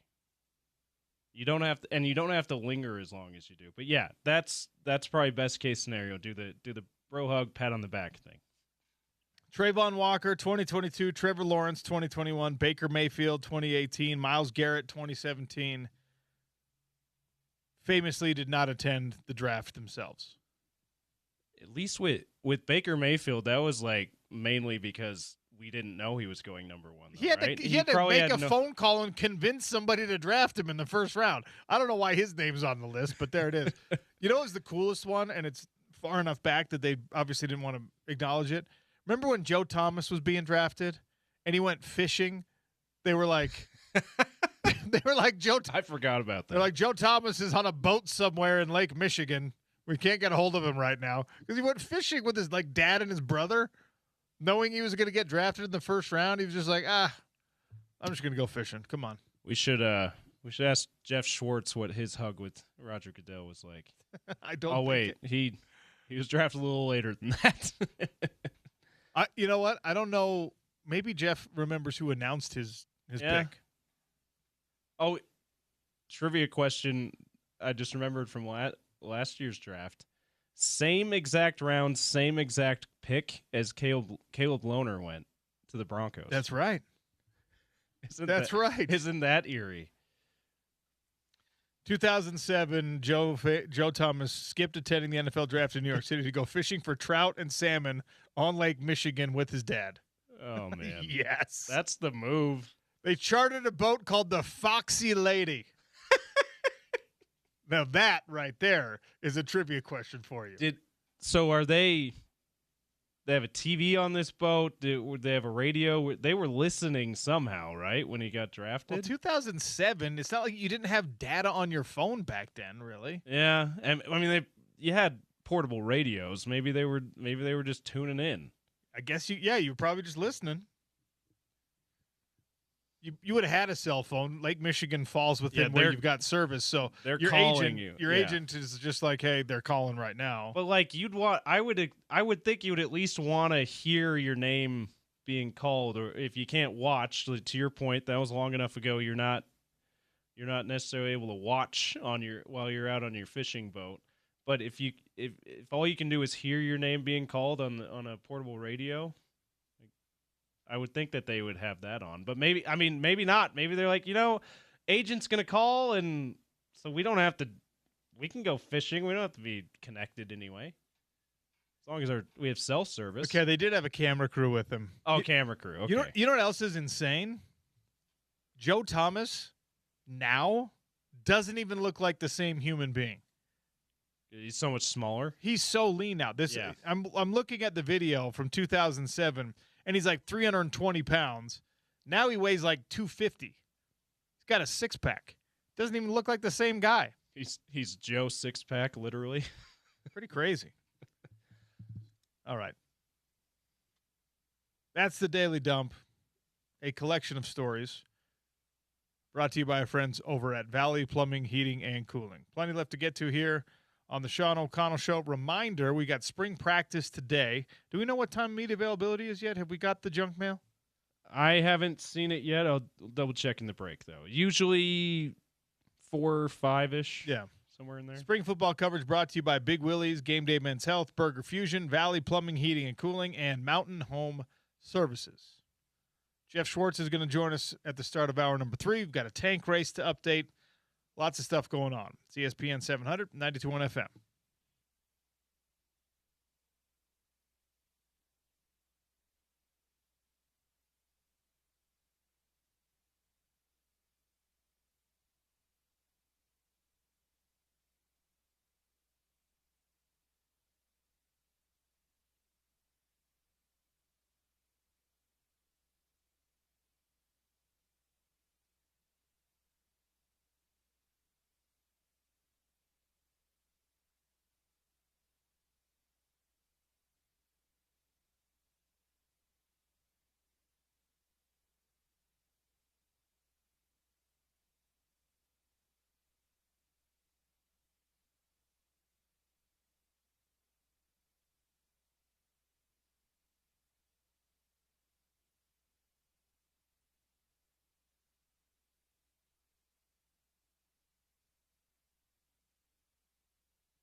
Do we still have good news in the tank race for the Utah Jazz, who are, of course, trying to keep that pick at number 8?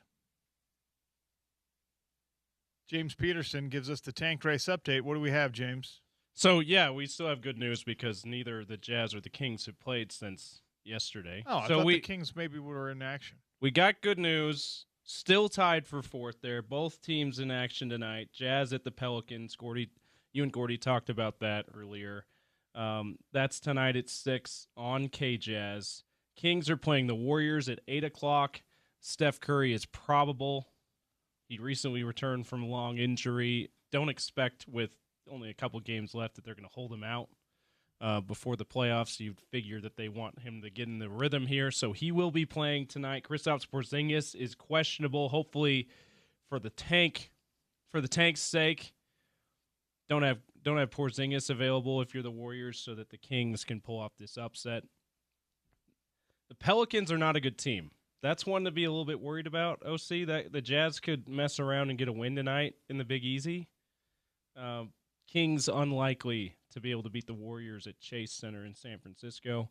But that's the 2 games tonight. Again, a reminder, remaining schedule for both teams. 2 games left besides tonight's games. Friday is the home finale for the Jazz at the Delta Center, of course, against the Grizzlies.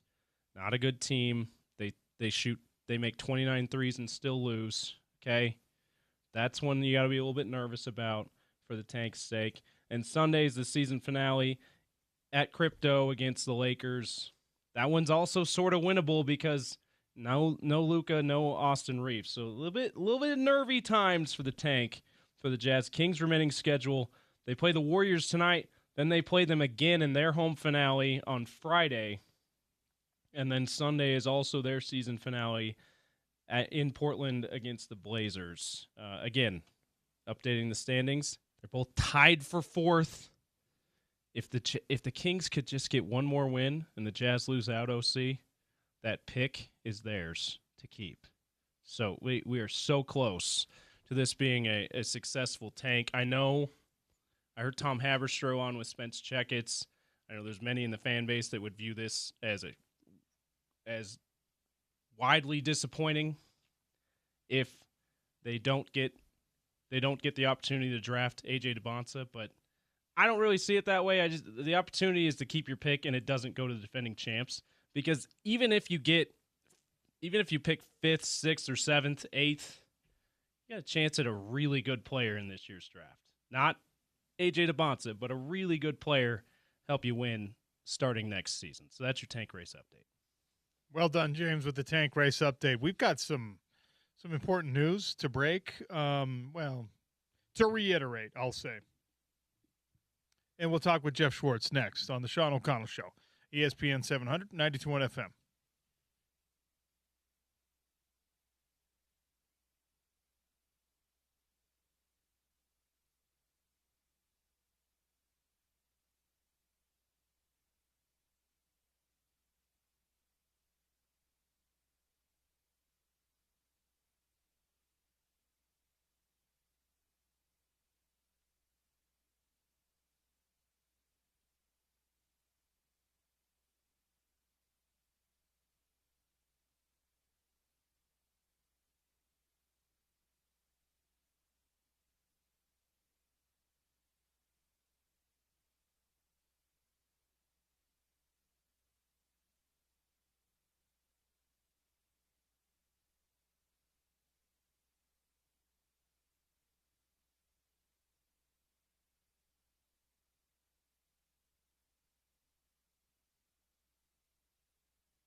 All right, a couple of things of note here. If you're a Utah fan, the Muss Lottery is now open, so you can enter anytime between now and May 15th at the link in the official Muss Mighty Utah Student Sector bio on Twitter. If you're not selected, your $5 entry fee to the lottery will be refunded after May 15th when lottery winners are selected and notified. Also, the Utah Mammoth are rolling out a new Tusk mug available at games tonight, only for beer. And it is exactly what you think it is. It is a mug shaped like a tusk, and that's something that our next guest would love to drink out of. Jeff Schwartz is on a beach somewhere on a vacation because that's all he does, but he's still kind enough to join us. Hey, Jeff. We went on a fishing expedition this morning with 4 hours and didn't catch one fish. It's not even close to anything. It was it was with 6 kids on board for 4 hours. The last 2 hours were quite difficult, you can imagine. That is terrible. I've only had good fishing experiences on the ocean, so I keep them few and far between because I never want to get skunked and have that bad story. That's no fun. I'm sorry that happened. It wasn't fun. I don't like to fish for this exact reason. I don't have the patience for it. We did get to do a little tour of the waters and whatnot, but I felt bad for the kids who were so excited to fish. My son loves to fish. Like, he fished at the beach. They went to Seattle and they fished in Seattle when they were there in the fall. Like, loved to fish. They caught salmon and love it. And I felt bad for them because they got skunked out. But such is life. We were just talking about the Joe Thomas decision to go fishing instead of attending the draft because Fernando Mendoza, I guess, is not going to do the draft. If you had been a projected first rounder, what would you have been doing on draft day? Because you're not the type to go get all dressed up and sit around to wait for a hug from Roger Goodell. Well, thankfully, I didn't have to worry about that decision. I probably would have. I'm really surprised Mendoza's not going. I do wonder if the NFL asked him to reconsider. Part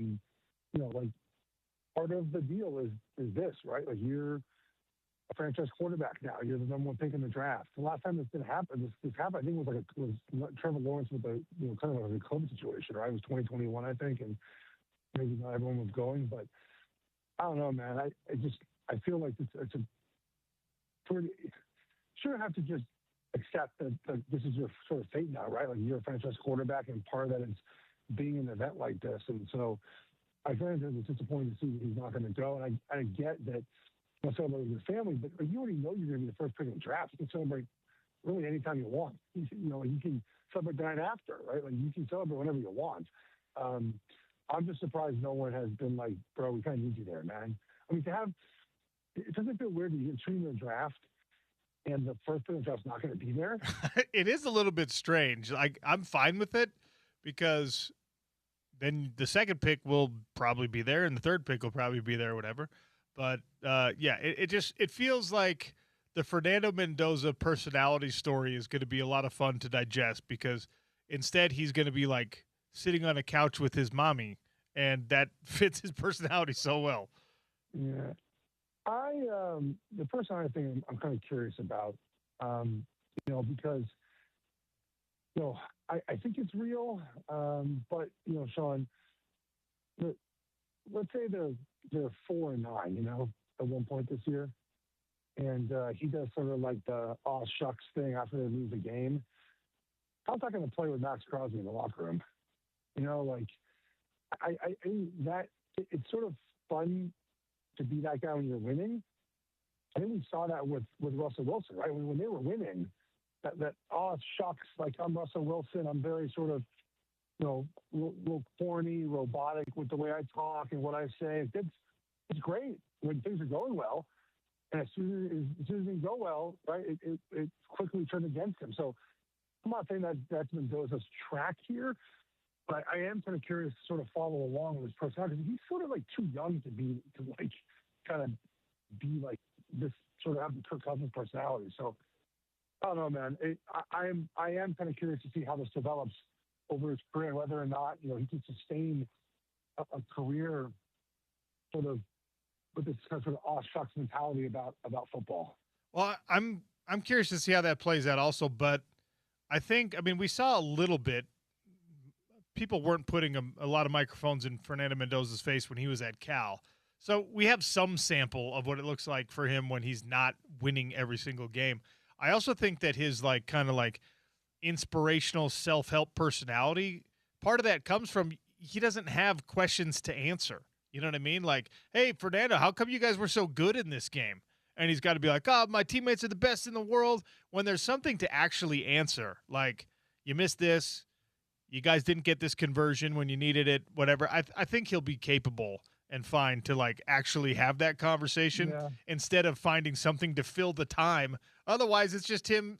This whole year was just like, wow, you guys are really good. And he had to find a bunch of different ways to say, yeah, we are. Yeah. So, accountability is really important to a lot of us. And that's where I think sometimes, and I get in trouble saying this in Salt Lake City, but we talked about this before on our shows, sometimes guys sort of steal responsibility by using religion the way to do it. And it frustrates me sometimes when I see players and they just, they're asked about a certain play or a bad performance and they just say something like it's, you know what guys say when that happens, right? And players notice that, man. You got to take responsibility when you have bad things happen to you. And there are quarterbacks, there are prominent players that just don't do that. And it sours the locker room, man. Got to take responsibility. We're all in this together. We all make mistakes. We all make errors. And I have a slight concern about that with Mendoza. Not a lot, but it's just I do think there are some players that have sort of that position that have had trouble in the locker room over the years, but just not taking accountability, man. We all want to win. We're all in this together. We all want to be winners together. And if you make a mistake, it's fine. I mean, if mistakes happen, I've made mistakes. You've made mistakes. We all made mistakes. Just sort of own it sometimes. And I do wonder if that might play a role at some point, in his career. I don't know. But you're right. He hasn't really had to do any of that because Indiana was so good. He never had to be like, oh, my fault. I made a mistake. It never happened to Indiana. Yeah. You mentioned Kirk Cousins a second ago. Why is every player in the NFL not calling his agent and being like, you're my guy now? Mike McCartney, that's his agent, was one of my agents when I played as well. It's so interesting I'm glad you mentioned this because, we talk a lot about guaranteed contracts in the NFL, right? Deshaun Watson got that guaranteed deal with the Browns. We haven't had a quarterback get that deal since. Well, Cousins has. He didn't get guaranteed contract.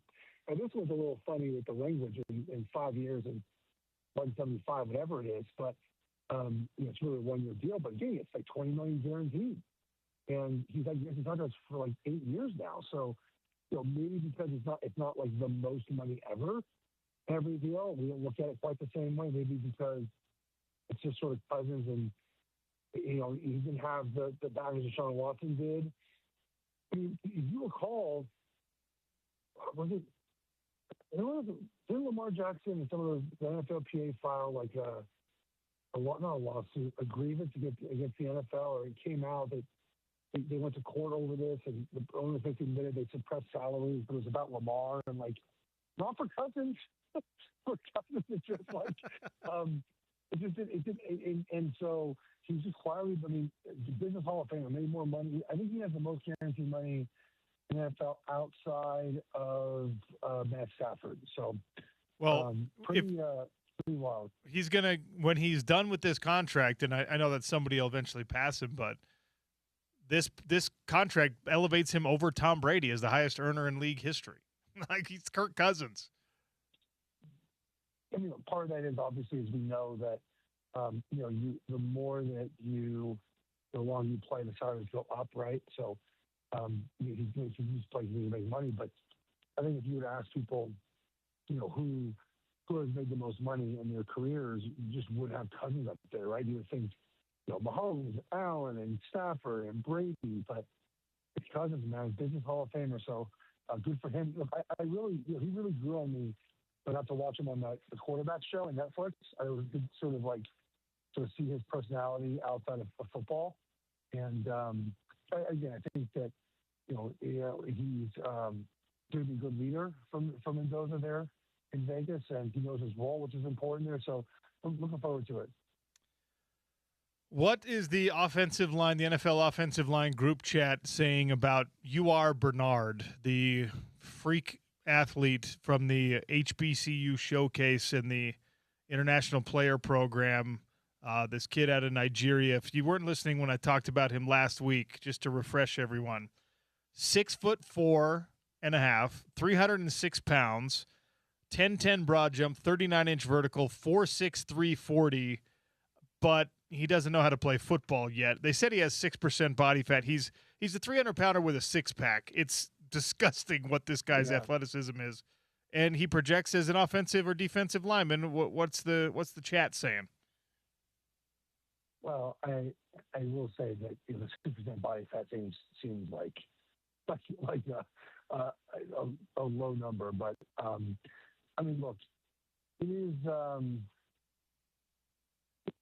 We've seen a lot of players make the transition from playing basically, I think it's called basketball for him, right, to the NFL. Those guys have, for the most part, right, have been the tight ends, right?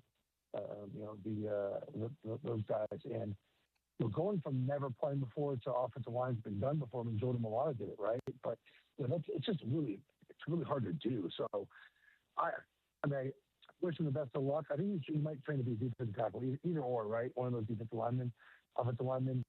It seems just very hard to pull off. I wish him the best of luck and hope he can do it. But for every time we get Antonio Gates, we probably have 10 guys that aren't able to pull this off. So I saw the pictures, man. I mean, look, incredible athlete. The one thing I loved, I saw, people were saying to that was like, well, wait until the international community starts playing football more, and that the international community takes over sport like they've done baseball, right? Or even basketball. The international community is so far behind in football. Like it's not 50 years away. It's a lot farther than that. I mean, there are leagues popping up certainly, and especially in Europe. But it's just so far. They don't have international professional teams that even compete like basketball, right, or baseball.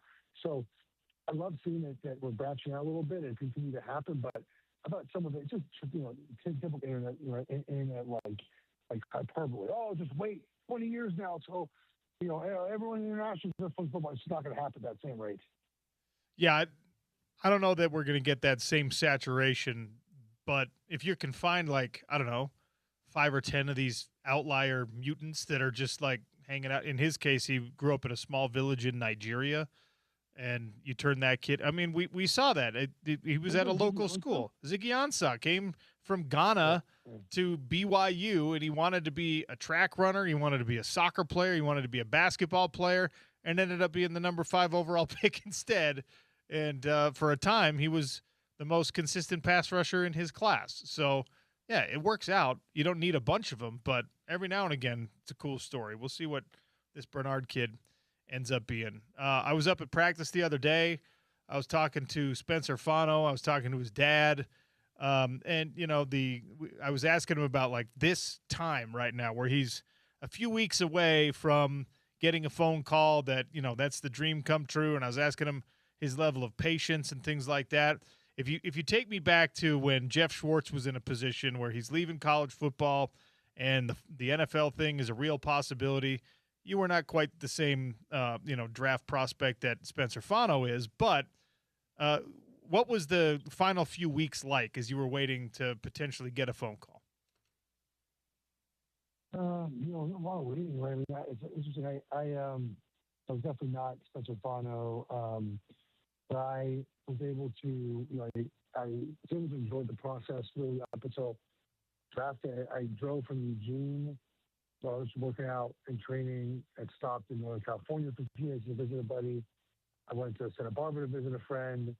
And then I sort of just took my time making my way down to Los Angeles, and we just spent the last couple of days really just relaxing, just sort of figure out. I mean, this is very, very before, the mock drafts that we have now. Everyone does them, but I would be lying if I tell you I didn't look at mock drafts and rankings. And if players say they don't do that now, I mean, maybe, but I imagine you still have time of reading internet rumors about yourself. You talk to your agent.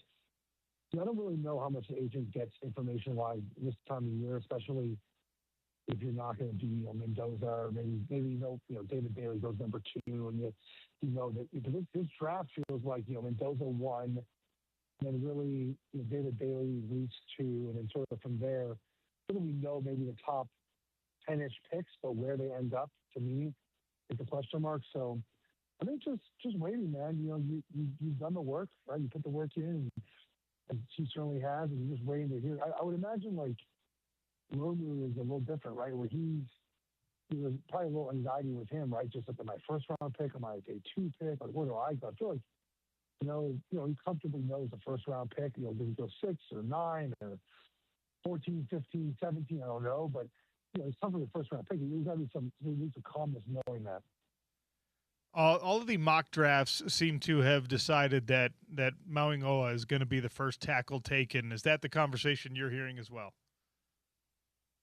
I'm not sure, because I don't know if he ends up playing tackle in the NFL, right? So if you're drafting a lineman that early, you primarily want him to play tackle, right? Now, there's been some guys like Zach Martin, who and Brandon Sheriff, I think, played tackle in college, but those guys were projected guards, and they're both all pros and incredible football players.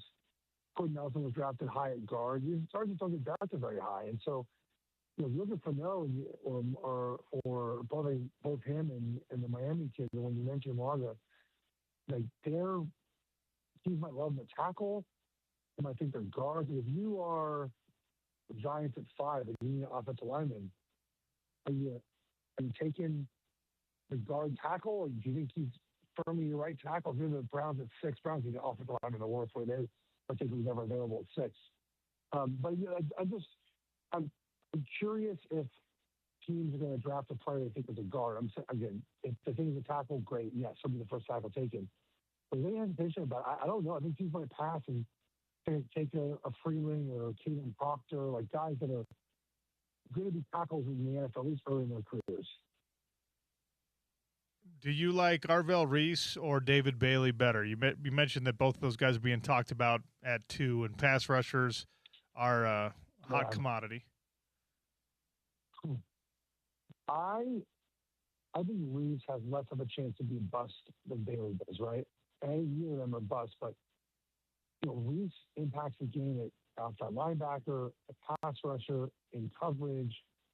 David Bailey is impactful, but just a pass rusher, right? And there's some things he needs to work on, as some more consistent pass rusher, some of the stuff against the run. I mean, I would probably take Reeves. I think Jets are probably taking Bailey. I mean, Jets, I guess where it comes down to sort of, what do you need for your team? Like, if best player available certainly matters, but if you're the Jets, like, you need your pass rusher so bad, like, you need a pass rusher.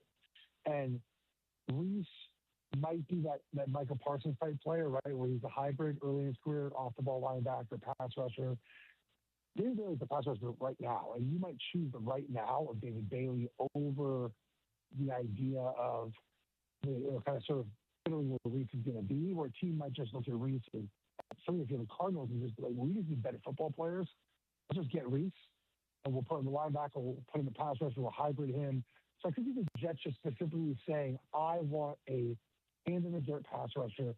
I want David Bailey over maybe the better football player right now in Reese. Jeff Schwartz for a couple more minutes here on the Sean O'Connell Show, talking all things NFL draft right now. Who's going to be the first Oregon Duck taken in this draft? Probably Feenan, probably on safety, right? I think it ends up being the first guy taken in this draft. A lot of guys came back, right? I'll tell you what. We just saw with UCLA, right? Michigan, like the older teams that won championships in college basketball, they stayed together. They won a championship. Oregon's doing that this year. We're going to win a championship and be very angry. Sean, this is the year to do it. Everyone came back, right? So Feenan is probably a late day 1, early day 2 guy is my guess, and we're still going to end up with the range of maybe 7 guys drafted. So it's a good group of guys. The other guy is pregnant on our guard, right?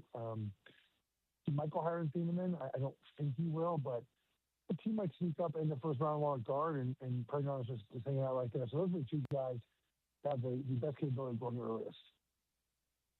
How much UFL are you going to be betting on / watching? I'm watching. I don't no idea. Is it Utah? Is it a Salt Lake City team this year? No. Was there ever Salt Lake City or in St. Louis? No, we had when they were doing it was the AAF, remember, the Association of American Football or whatever. We were supposed to have the Salt Lake Stallions, and then that thing never really got off the ground. Yeah, it merged with the UFL. I've watched a lot of sports, and so I can't keep up with the UFL.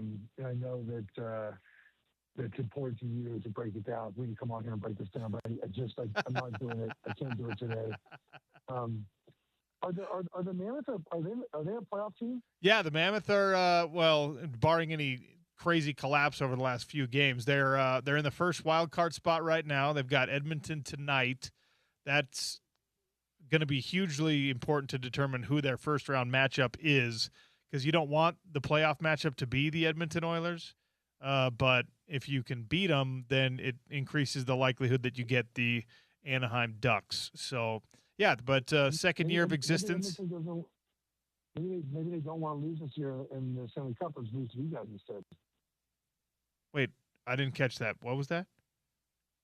So maybe the Oilers are tired of losing the Stanley Cup. They lose to you guys instead. Yeah, maybe they will. Maybe if they don't win the Stanley Cup this year, Connor McDavid's going to force his way out of there. So if they want to keep him, to where? To anywhere. Where do you think? Anywhere in the league wants him. Tampa, probably. Yeah, I mean Tampa. There's been a Florida team in the Cup for like 5 straight years, right? Yes, say.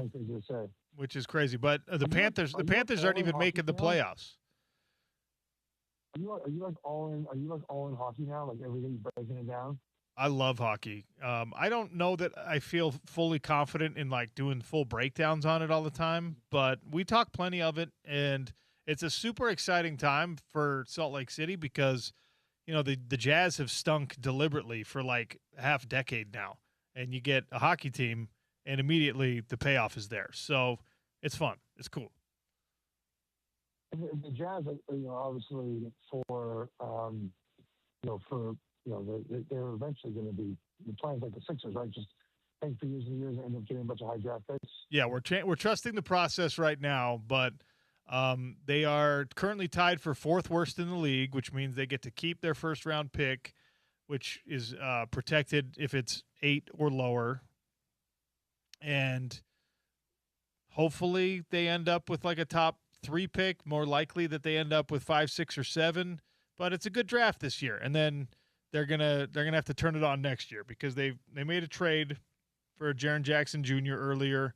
They've got a couple young guys who've really come along. They have to try to start winning next year, and it's all going to be determinant on which of the top draft picks they are able to get in this upcoming draft. How successful that let's turn it on now is, in my opinion. Yeah, I mean, it is. I don't love like the fourth quarter tanking. I get the reason why teams are doing it, but like it felt like very in your face. They were like, no, marketing and Jackson, you're not playing the fourth quarter. I loved when they were doing half games and tanking the second half of the game, but the NBA punished them for it because of the degenerate gamblers like you. So they had to stop doing that. I mean, you could bet against the Jazz the second half of a game. Did you see the story, by the way, of this guy that was given like $10,000 to wager on by his media company, and then lost all the $10,000, but like did it in the dumbest way possible? It didn't actually try to learn how to gamble at all, and then like is now like a spokesperson of how gambling's bad for you. It's really it's just a bad way to cover gambling. Yeah, I did read that article, and you could sniff out how it was designed to do exactly what it ended up doing. Just they were trying to set some guy up for failure, and then he could be the cautionary tale, and that's exactly what they got. If the Super Bowl. He still had $5,000 left in the Super Bowl. Wow. Like he just bet $5,000. Like it feels so. And he bet it on the freaking Patriots, who everyone knew weren't going to win and cover that game. All very dumb. Yes, quite dumb. Are your kids asking for Con Knipple jerseys yet? No, they are not. They're asking for Neos, like squishies. I don't think things they could squish in their hands. Okay. Yeah, I'm sorry. Yeah, they're not into that yet. But in my next life, I do want to be Norman Schwartz. So it's just being my son must be nice. I would say it like that. There's no kid who has it better in the world. I was turning America yesterday. I was like, no kid is better than Norman Schwartz in the world. Well, must be nice. You're the one spoiling him. He's a good kid though, so you should. I mean, we should spoil the kids. Absolutely. This trip is crazy. We're in this house in island outside of Cancun, and enjoying ourselves. And yeah. Is it spring? Is it spring break for your kids? Yeah. Well, for one, Alex doesn't have spring break. He doesn't have spring break. They in Charlotte or North Carolina maybe, but we have public school spring break and private school spring break, but 2 separate weeks. And so Alex already has it in private school. Emmy has hers this week because she's in public school. Emerson did get into private school as well, Sean, in the last week. And I told, we were rooting for our daughter to get in because just mentally, she doesn't really need private school. Public school's fine for her. And I should have reported her that she realized how much it's going to cost. This is one of her kids' private school next year. It was one of the things we're rooting for Emmy to get in. Also, it's so just if you didn't get in, it's not the word to it. It's expensive, man. Yeah. Private school is expensive. I don't know. Breaking news. Everyone on the planet is aware. I just don't know. I've been very fortunate. I put on about 8 years, but we have so many friends that have 3 kids in private school. How they do it?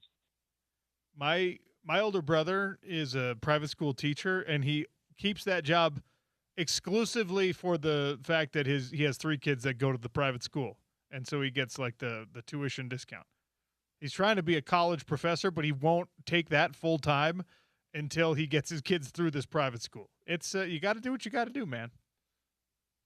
You got to do what you got to do. But my favorite part about the private school, by the way, the payment system, is that I looked in what would it cost to pay in bulk, right? You just pay right away, pay one time. They give you a discount. You figure if I pay one time, they give me a discount. And they offered a 1.5% discount, and that was only the cost of the tuition insurance they charge you if you pay monthly or 3 times a year, whatever it is. So they only give you a discount if you pay in full, dude. Well, that 1.5%, you might as well just keep the money in your bank account and in your investment account for the better returns. I mean, not now, but ideally. Well, I mean, we even have a world in 6 hours. Who knows? You say things like it's not great to be on a place that doesn't have great cell service when they're talking about blowing up an entire country. So let's hope that doesn't happen tonight.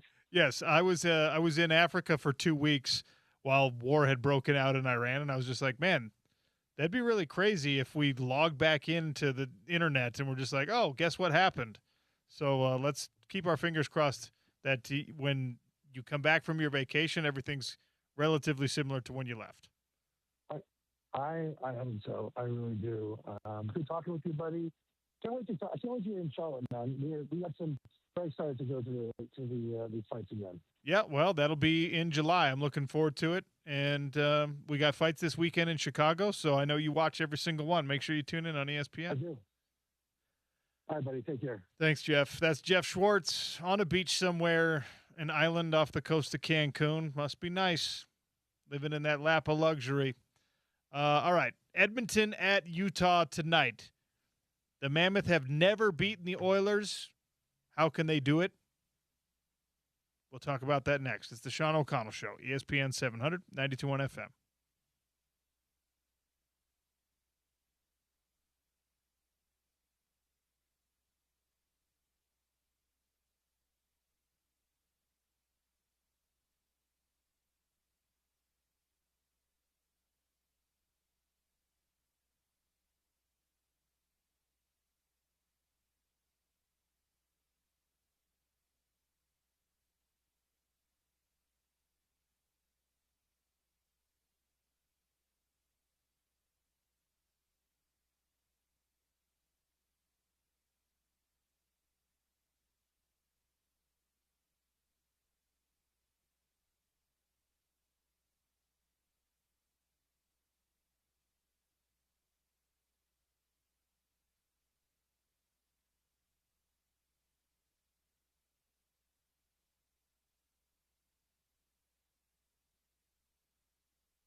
All right, big game tonight at the Delta Center. Utah Mammoth, Edmonton Oilers. You're well aware at this point that the Mammoth have never beaten Edmonton in the almost 2 years of club history. This one is an important one. Right now, the Utah Mammoth are firmly in control of the first wild card spot in the Western Conference. You've got a little bit of a gap between you, Nashville, LA, San Jose. In the Pacific Division, the Anaheim Ducks and the Edmonton Oilers are battling it out for supremacy. The winner of that division will be your matchup in the first round of the Stanley Cup playoffs. And I think most of us are hoping that that will be Anaheim rather than Edmonton because of the aforementioned history between Edmonton and the Utah Mammoth. If you end up with the Oilers, especially if they have a limited, a compromised, or without Leon Draisaitl, that's good news for you, I suppose. But you don't want to play against the best player in the league in your first playoff series as a franchise. Ingram has battled his way to that top goaltending spot, which it creates for an interesting storyline if you end up taking on Edmonton in the first round of the playoffs. If you can beat Edmonton for the first time in franchise history tonight, you put Anaheim in a better position to win that Pacific Division.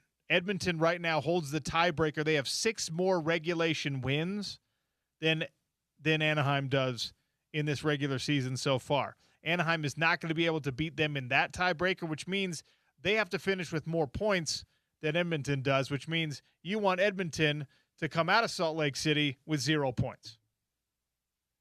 Anaheim's got Nashville tonight. The Predators they're not nipping at your heels if you're the Utah Mammoth, but they are still within striking distance. They've got 82 points, 26 regulation wins through 77 games. The Sharks, 81 points, and 25 regulation wins on a game fewer. And right now the Kings are hanging on to the second wild card spot for now. So Predators, Ducks, Edmonton Oilers, Utah Mammoth, those 2 games especially are going to help figure out what the playoff picture in the West looks like. And if you're a Utah Mammoth fan, and hopefully that's all of us at this point, what you've got the rest of the way in this regular season is, I think, going to be strongly indicative of how the postseason could potentially go, because you've got Edmonton, that's a postseason team. You've got Nashville trying to be a postseason team. You got Carolina, postseason team. Those are your next 3 games. Calgary, Winnipeg, St. Louis. You finish the final 2 games at home against the Jets and the Blues, and you've got some tough tests between now and the end of the season. But the Mammoth have been playing incredibly well, especially offensively. We talked about this with Tom Callahan yesterday. 6 goals, 7 goals in your last 3 outings for the Utah Mammoth. Clayton Keller, it's so cliche when you say, oh, you got to be playing your best basketball before you head into March Madness. You got to be playing your best basketball before the NBA playoffs start. Got to be playing your best hockey when you get into the Stanley Cup playoffs. Well, especially if we're talking about your team captain and a guy who this year, thankfully, has been still an excellent teammate, but hasn't been the driving force of what the Utah Mammoth have been able to accomplish so far. Clayton Keller seems like maybe he's rounding back into form. And by the way, I say this with full allowance, like, give the guy whatever time he needs, give him whatever grace he needs, give him whatever credit he needs, benefit of the doubt, because he's absolutely been through the ringer this season. An emotional roller coaster of a year. He was part of that gold medal team. He didn't get to play in the gold medal match. He didn't get to play a ton in the Olympics. I'm sure that was on some level disappointing, even though it was gratifying to be part of the experience. Obviously, he lost his father, surprisingly. That was devastating for him. So there's just been a lot going on for Clayton Keller. And if he's now rounding into the best version of himself at the right time, that can be massive for this Mammoth squad. They're getting really good things out of Gunther. They've gotten really good things since he came back out of Cooley. Mackenzie Weegar has been a huge addition. Mammoth playoff hockey is right around the corner, and positioning yourself for the most favorable first-round matchup, which I think for me is actually pretty heavily dependent on the availability of Leon Draisaitl. Now, Edmonton seems, every report I can see, they're optimistic that he's going to be back before the playoffs. He's going to be back sooner than later. Whether they rest him again tonight to make sure that he is back for the meaningful stuff to be determined, because this is a hugely impactful game potentially for Edmonton. And I don't know what their viewpoint is on, the playoff positioning, whether they'd rather have the Mammoth because they haven't played well. The Mammoth have not played particularly well against Edmonton. They haven't been able to beat Edmonton yet. Does Edmonton look at that and say, yeah, I want that to be our first-round matchup? Or do they say, it doesn't really matter for us because we're seasoned. We've been through this before. The last 2 years, we've been all the way to the Stanley Cup final. We're the Western Conference champs for a reason, and it's not because they've been dominant from wire to wire. That's not how they got there last year.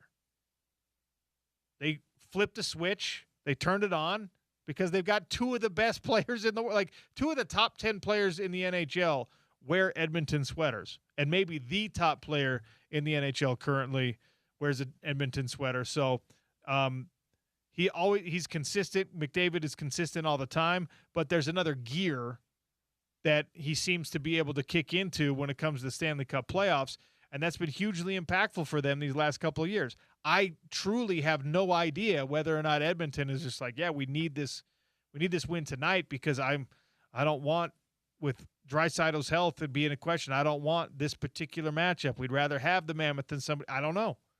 I don't know the Mammoth view, or I don't know the Oilers' view of this particular matchup, but I do know that the Mammoth want the Ducks more than they want the Oilers. Which makes perfect sense.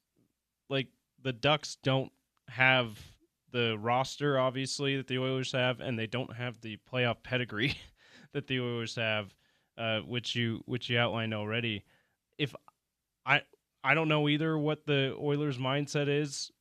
If I'm them, I'm not worried about any matchup. It's almost like the AFC playoffs this year in the NFL, how I cracked the mic and said, I don't care if Buffalo had to go on the road. If they were able to win that game against Denver, they would have had to go on the road every game to make it to the Super Bowl. If you're the Buffalo Bills, you have to be like, who's out there that intimidates us, that are in the AFC playoffs that time. Now, it didn't work out for them, but it's the same kind of thing for Edmonton, except they have all the more reason to feel confident because they've actually made it through their conference, unlike the Bills have in the NFL.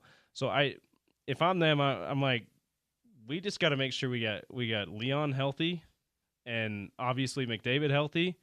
We get better goaltending than we've gotten the last couple of years. A great story to hear. Connor Ingram has made it as their starter for a number of games here down the stretch. Former Mammoth goalie. If they focus on that and they're able to get those things, they got to feel like we can beat anybody in the Western Conference. We can win the Stanley Cup.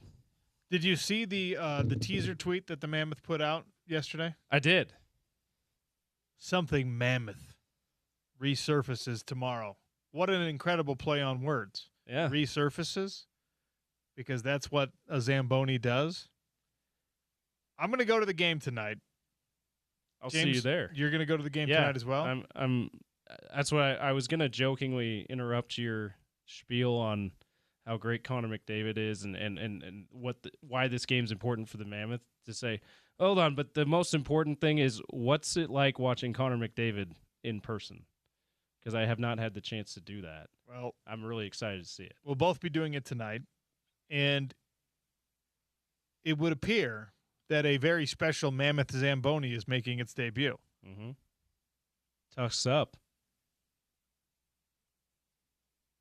So you're getting a Tusk mug and a Tusks Up Zamboni.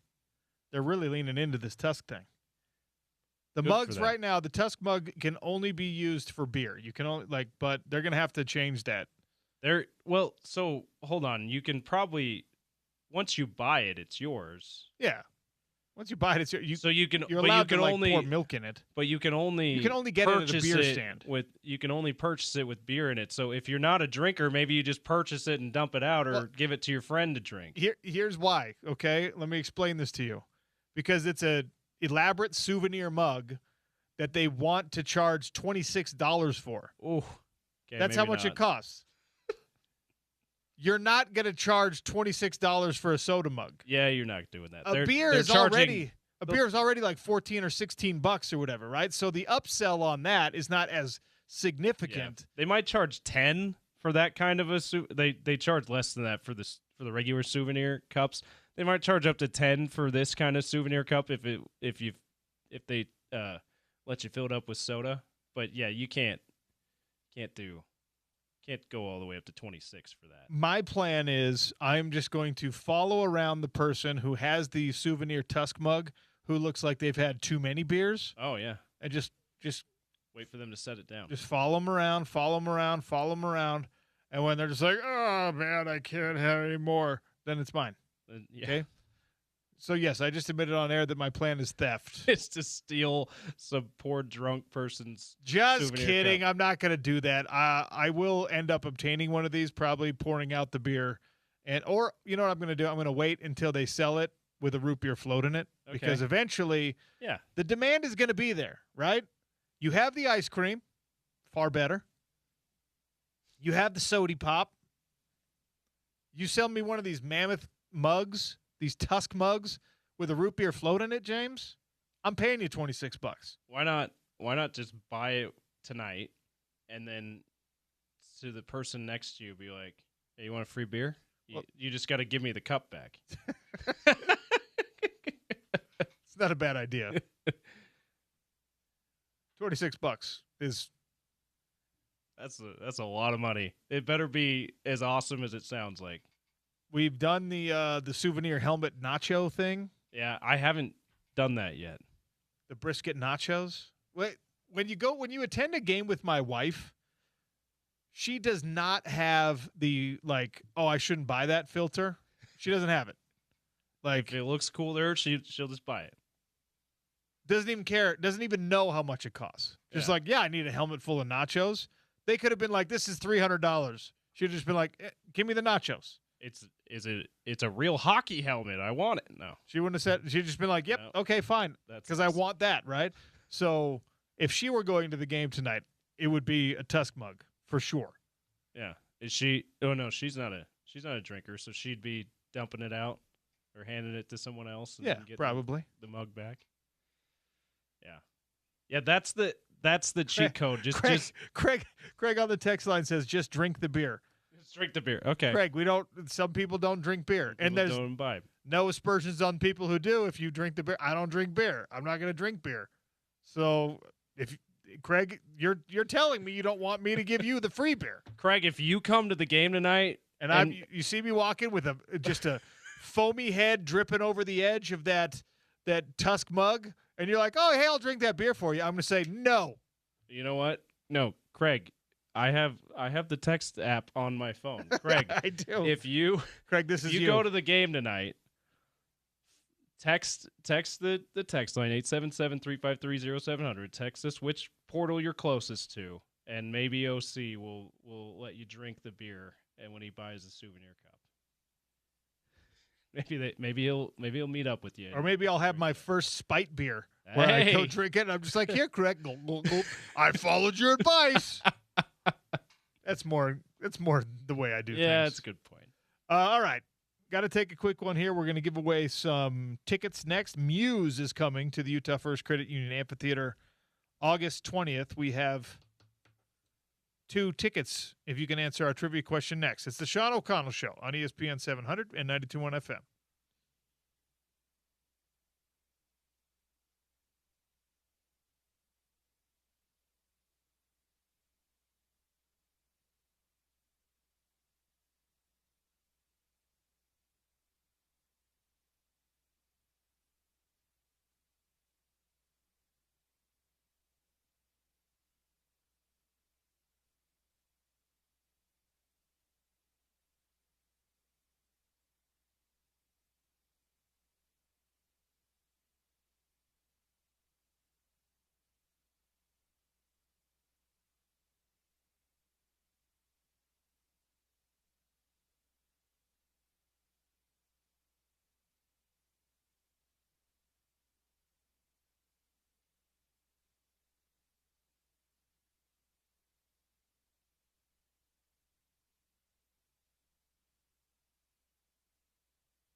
All right.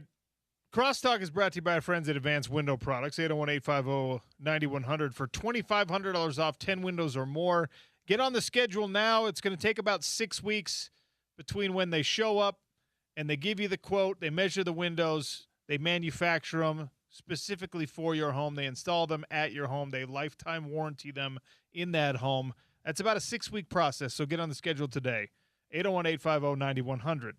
2 tickets to Muse at the Utah First Credit Union Amphitheater on August 20th. If you could tell me, 2026, the Michigan Wolverines won the basketball national championship. What was the last year that they won the Natty in hoops? 877-353-0700.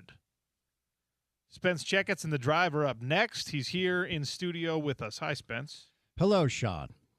Brisket nachos, huh? For the Mammoth? Yeah. Haven't tried them. They're good. Big fan of brisket nachos myself. They're good. And actually, the hockey helmet that they come in is substantial. It's not like a real regulation hockey helmet, but it's not one of these flimsy plastic things that's just going to like break while you carry it home. It's like it's a good little souvenir. Take it home and put it on the mantle. Put it on one of your kids. Throw a tennis ball at their head. Well, sure. I guess if that's how you like. Don't you have young girls? Yeah. Hell, it's not. Well, I'm not going to tell you how to parent. You got to toughen them up, Spence. The world is hard on girls. The world is hard on all of us, Sean. Harder so on girls. You think so? Yeah. Yeah, you're probably right. Actually, I don't know. I think we could debate that.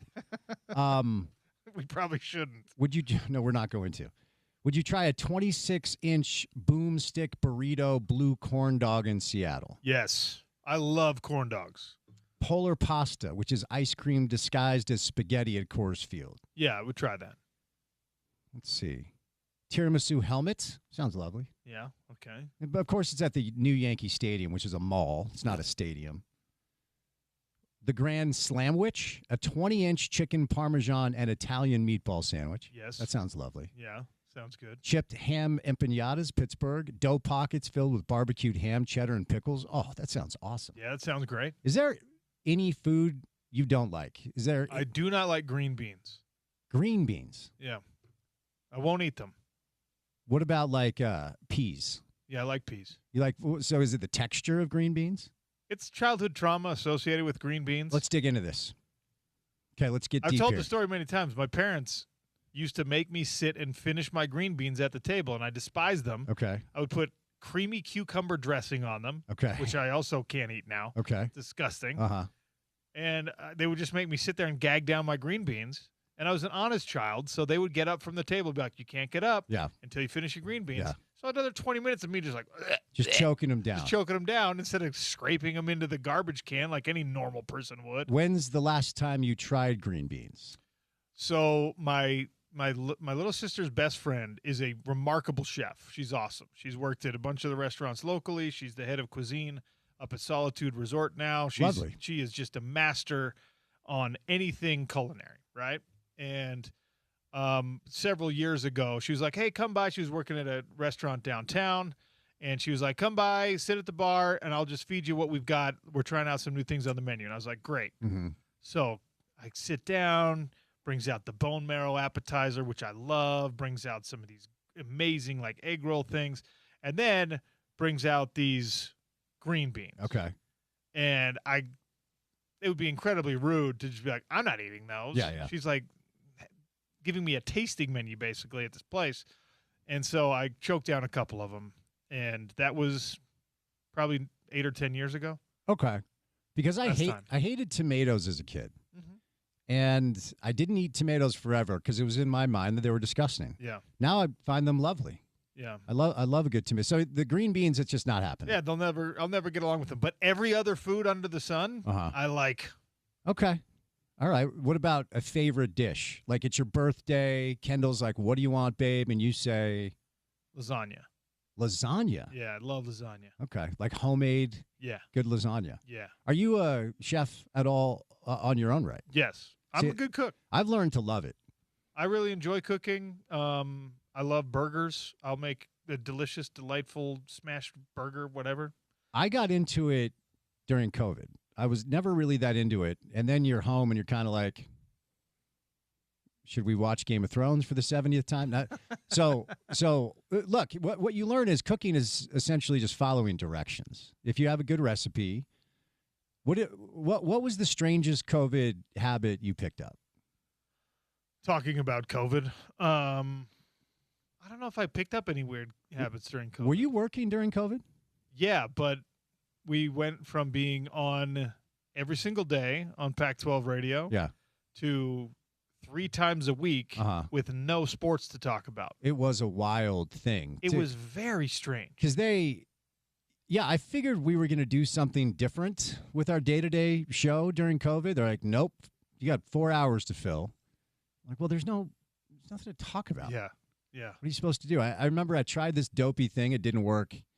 My idea was, let's do a show on what we would have talked about if there was a game tonight.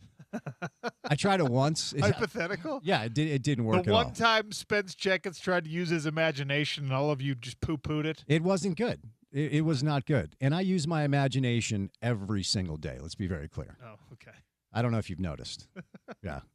It wasn't good. At least, were you doing it with Jeff? Yeah. At least you had Jeff. Yeah, we had Jeff, and we had incredible producers. And, unfortunately, that was, if you remember, a little history lesson. If you take it back, the Pac-12 was the first conference to be like, oh, crap, we're shutting it down. Yep. Mm-hmm. They're the first ones to do it, right? And then they were the first ones to announce in the summer, we're not playing football either. We're not doing it. Yep. And then everyone else was like, well, we're going to do it. And then they panicked because they had television conference or television networks that they owed broadcast to and things like that. So they were like, okay, we're going to play 6 games. Yeah. And it was scrambling. So we were doing radio through all that stuff. And it was just a mess, an absolute farce. Yeah, what it did do is make you very grateful for when you have the things to cover and talk about throughout the course of the show. And then things were brought back. I think the UFC was first, if I remember. Didn't Dana White do something on an island, if I remember correctly? Well, they did Fight Island, which was in Dubai or in Abu Dhabi, excuse me. Yeah. Where, it was effectively, it's a resort. They could quarantine everyone at a resort. Yeah. And that's what they did. Yeah.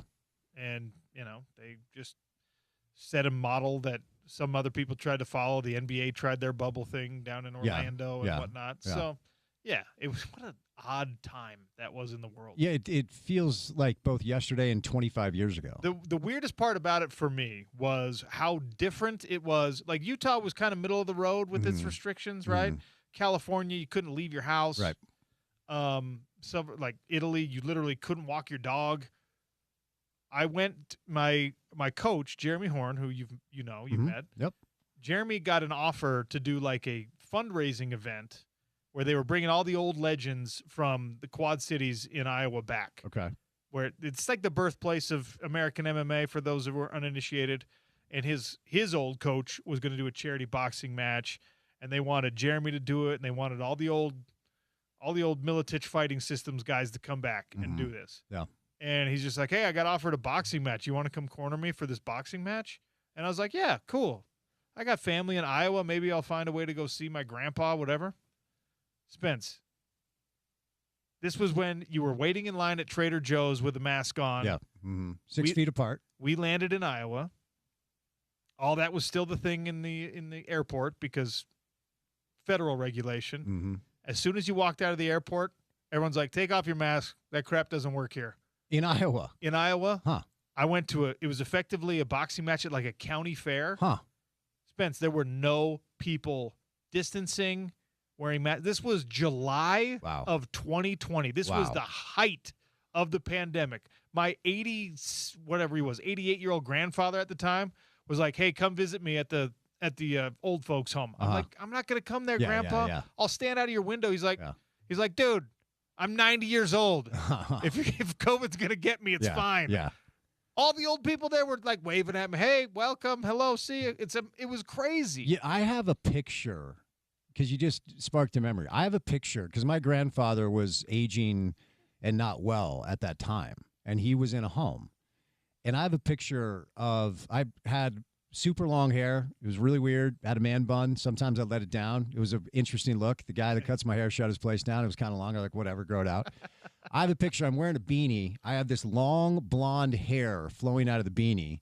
I'm wearing a mask, and I have my phone in front of me, and I'm talking to my grandfather on the phone through the window into his home, into his facility. Yeah. The image that continues to just stick in my brain is, at the time, the plan was Bill was going to do his show from his house, and I was going to do my show from my apartment downtown. So we had the Comrex set up. And then after about 2 weeks, I got a phone call that was like, hey, we don't want you to die, but Bill Allred can't die, so we need the Comrex.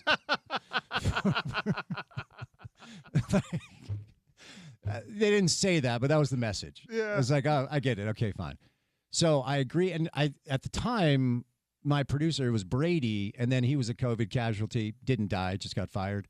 So that's when we went from Brady to Porter. So Porter at the time was producing the show in the studio, and I was doing the show at home. And I'm like, that's stupid. I'll just come in, whatever, and let's make sure Bill Allred lives because we get it. Yeah. And so I left my apartment downtown to come into Broadway. I didn't see one person and one car. It was movie set, Truman Show. Yeah, like, wild. I didn't see anybody in my drive down to the studio. Nobody was out. Nothing was open. There were no cars. There were no people. And, rolled in, gave the Comrex to old Bill, and ended up doing the shows from the studio. And Porter was like the only person I would see. I was married at the time, so my wife and I were living together. But I saw Porter and my wife for like months, and that was all. And didn't see anybody when I would commute home from work. It is so weird for that to like crystallize in your mind that was a thing. Yeah, it was a strange time. Maybe we'd never go back there. Indeed. That we can agree upon. Stay tuned for the drive. It'll be more than just reminiscing about those dark days of COVID. We'll see. Thanks for listening to the Sean O'Connell Show.